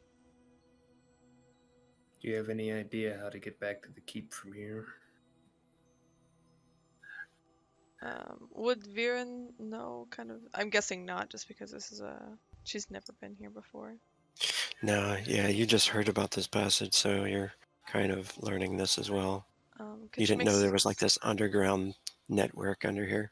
Yeah, could she make some sort of, I don't know, she doesn't really have navigation, but maybe perception or something to tell what direction the manor might be in? Yeah. Go ahead and try a perception check there.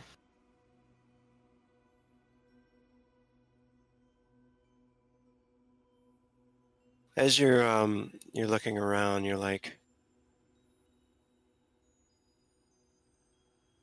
there is the library that you would pass through. There was another door in there that went to another hallway. Perhaps that way seems like it would be the right way. And as you're doing that, you also notice there's a small space underneath the bed, like where the cot is, that the edge of the bed, there seems to be like a small crack, like a little hiding space underneath the floorboard there. Looks like it moves. Vyrun kind of is about to say something before her eyes catch whatever's underneath the bed, and you can see she quickly moves over and gruffly lifts up the bed to look at whatever's underneath. Looks like an old piece of parchment, a map on it. Must have been drawn by Tibbus and left here. Yeah, she takes it into her hands and kind of makes her way to the others so they can see it too as she unrolls it and shows it to them. It looks like some sort of map.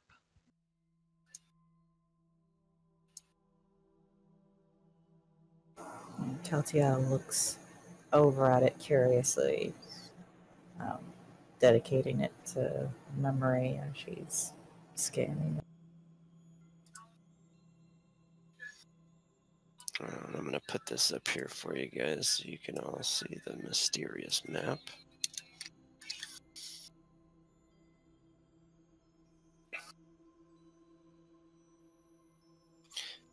Did that pop up for you guys? No. No, but it's in the handouts now. I see it in the handouts.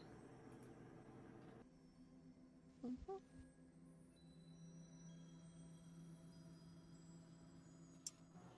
Oh my. This is where we are. Here, where it says our quarters.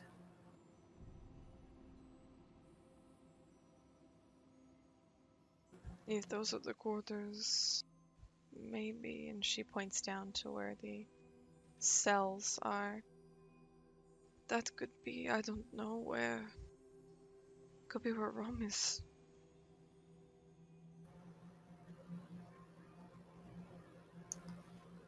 He said not to go to the dungeon, but maybe that is where we need to go.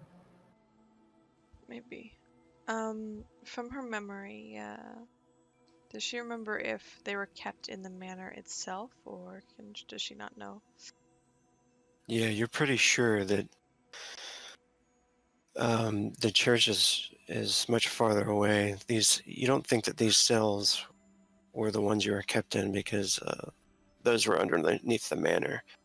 I mean, it seems too far away. Yeah, she looks at the map and stops, shakes her head. No, no, no. This is not it. It's the manor. These are different cells.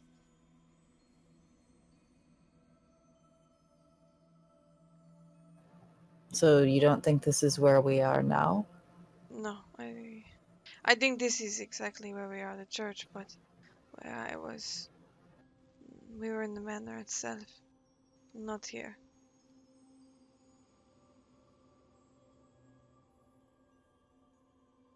Then where do you suggest we go? I don't know.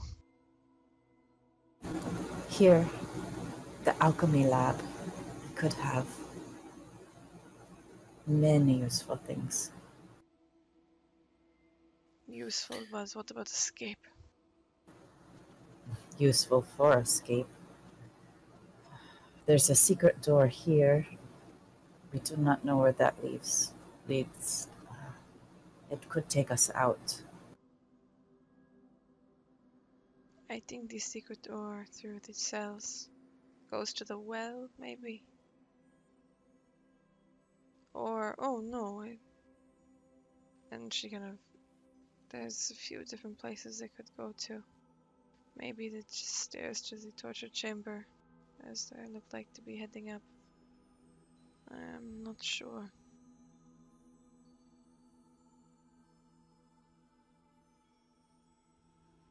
There's a good chance we could use those secret doors and passages that we'd be aware of, but Asmund and his foul abominations would not.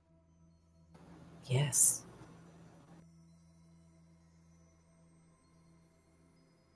I think there is a good chance these secret doors would lead us out. Looking at the library, that is close to where we came in. That would indicate an exit then.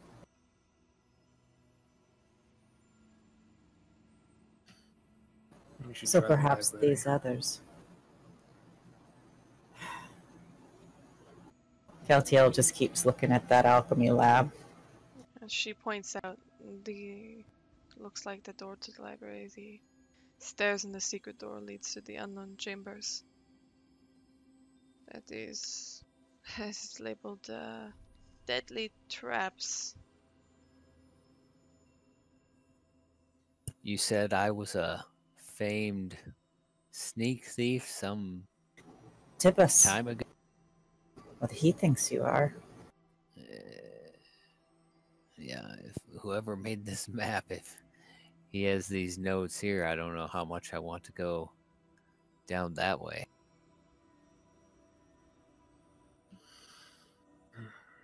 It's true. Strange that you are both map makers.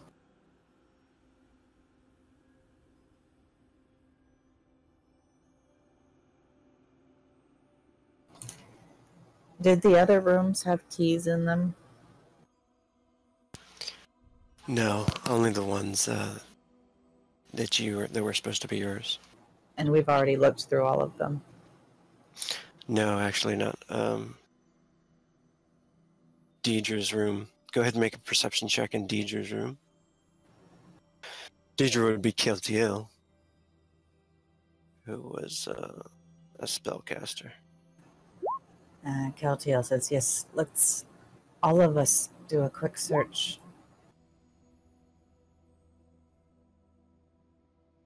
Sheesh, I suck. Someone else come and search my room. I will hold the torch. Target number 13. No. Nope. No.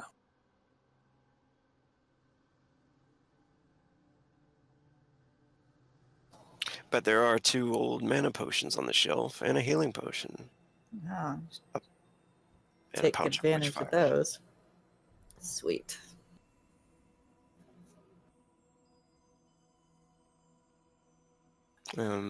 Another room was Bagar's. That was the hunter. When you guys go in there, check it out.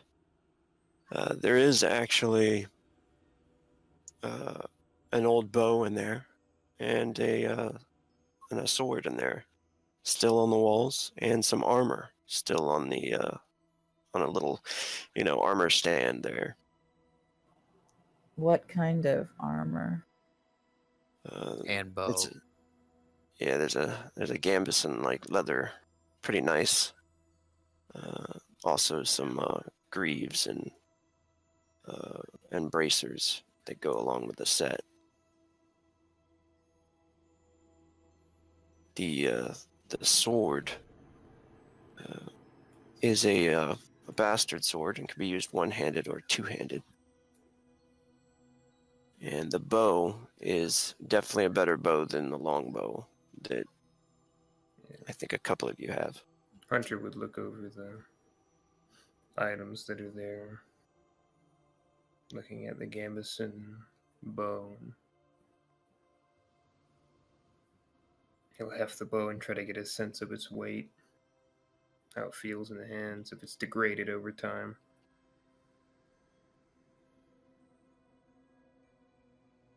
It does look pretty nice. Looks like maybe even elven make. Yeah, he'll rather unceremoniously toss his longbow to the side and pull the bow from the wall. Person who used it is long since gone.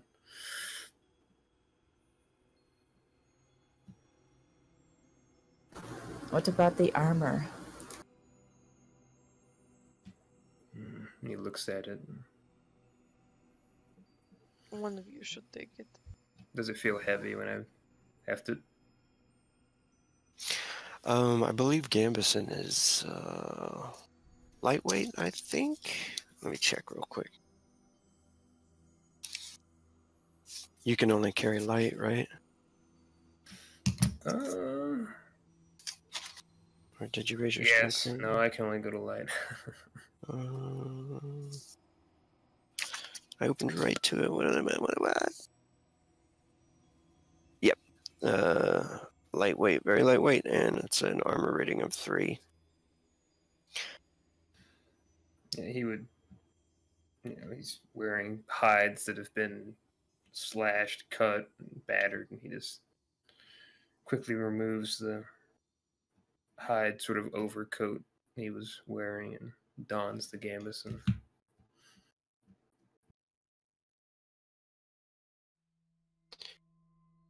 And you also had access to one more room.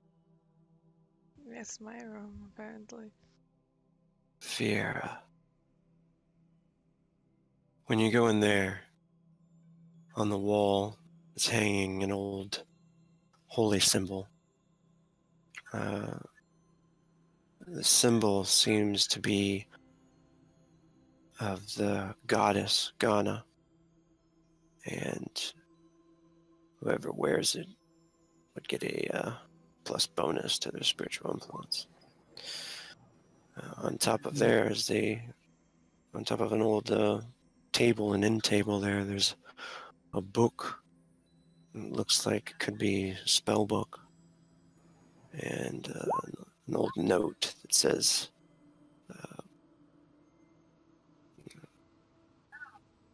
"Those who falter must be redeemed, and those who hide behind Ghana's radiance with a treacherous smile shall be removed. For it is easy to know what is wrong and what is right when you hold the knowledge of light." And there's also a number scribbled at the bottom, 800263/345.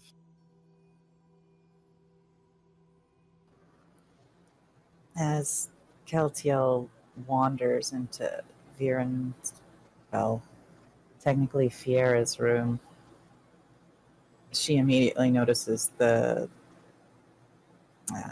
sign of Ghana, and suddenly she's very shaken with the feeling of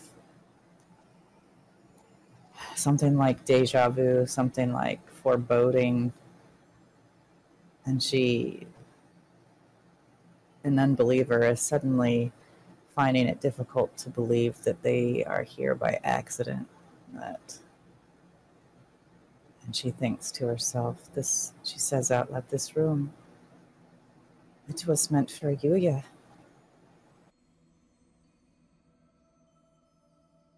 And she takes the holy symbol off the wall, reads what Vyrun is reading. May I have this?" And Viren nods. Of course, I do not have any necessary need for something like that.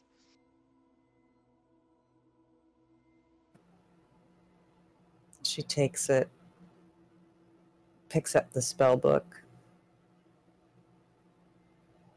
looks around the room.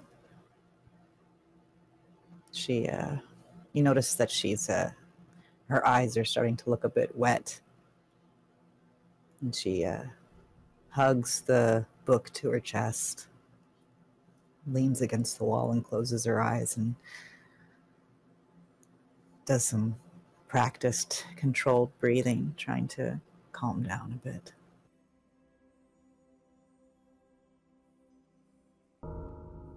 Farthnar kind of notices during his vain attempts and searching, and kind of goes over to Kelty. He's like, what's the matter?" She kind of takes the book down off of her chest, and you see the holy symbol on top of it, the symbol of Ghana. You would have seen it on the medallion around Yuya's neck. Keltiel traces it with a finger. But she shakes herself. What was that noise? I don't know. She looks out into the hallway. It might be... Do you think it's already high moon? I don't know. You could always tell.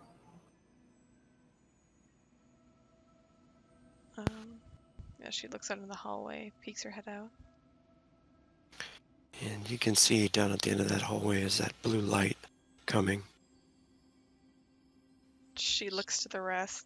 He's coming back. Farthnar kind of curses under his breath and kind of makes a beeline for his room.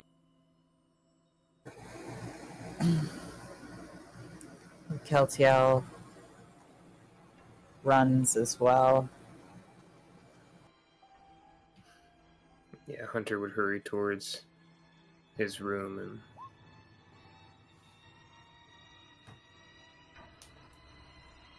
get himself locked in.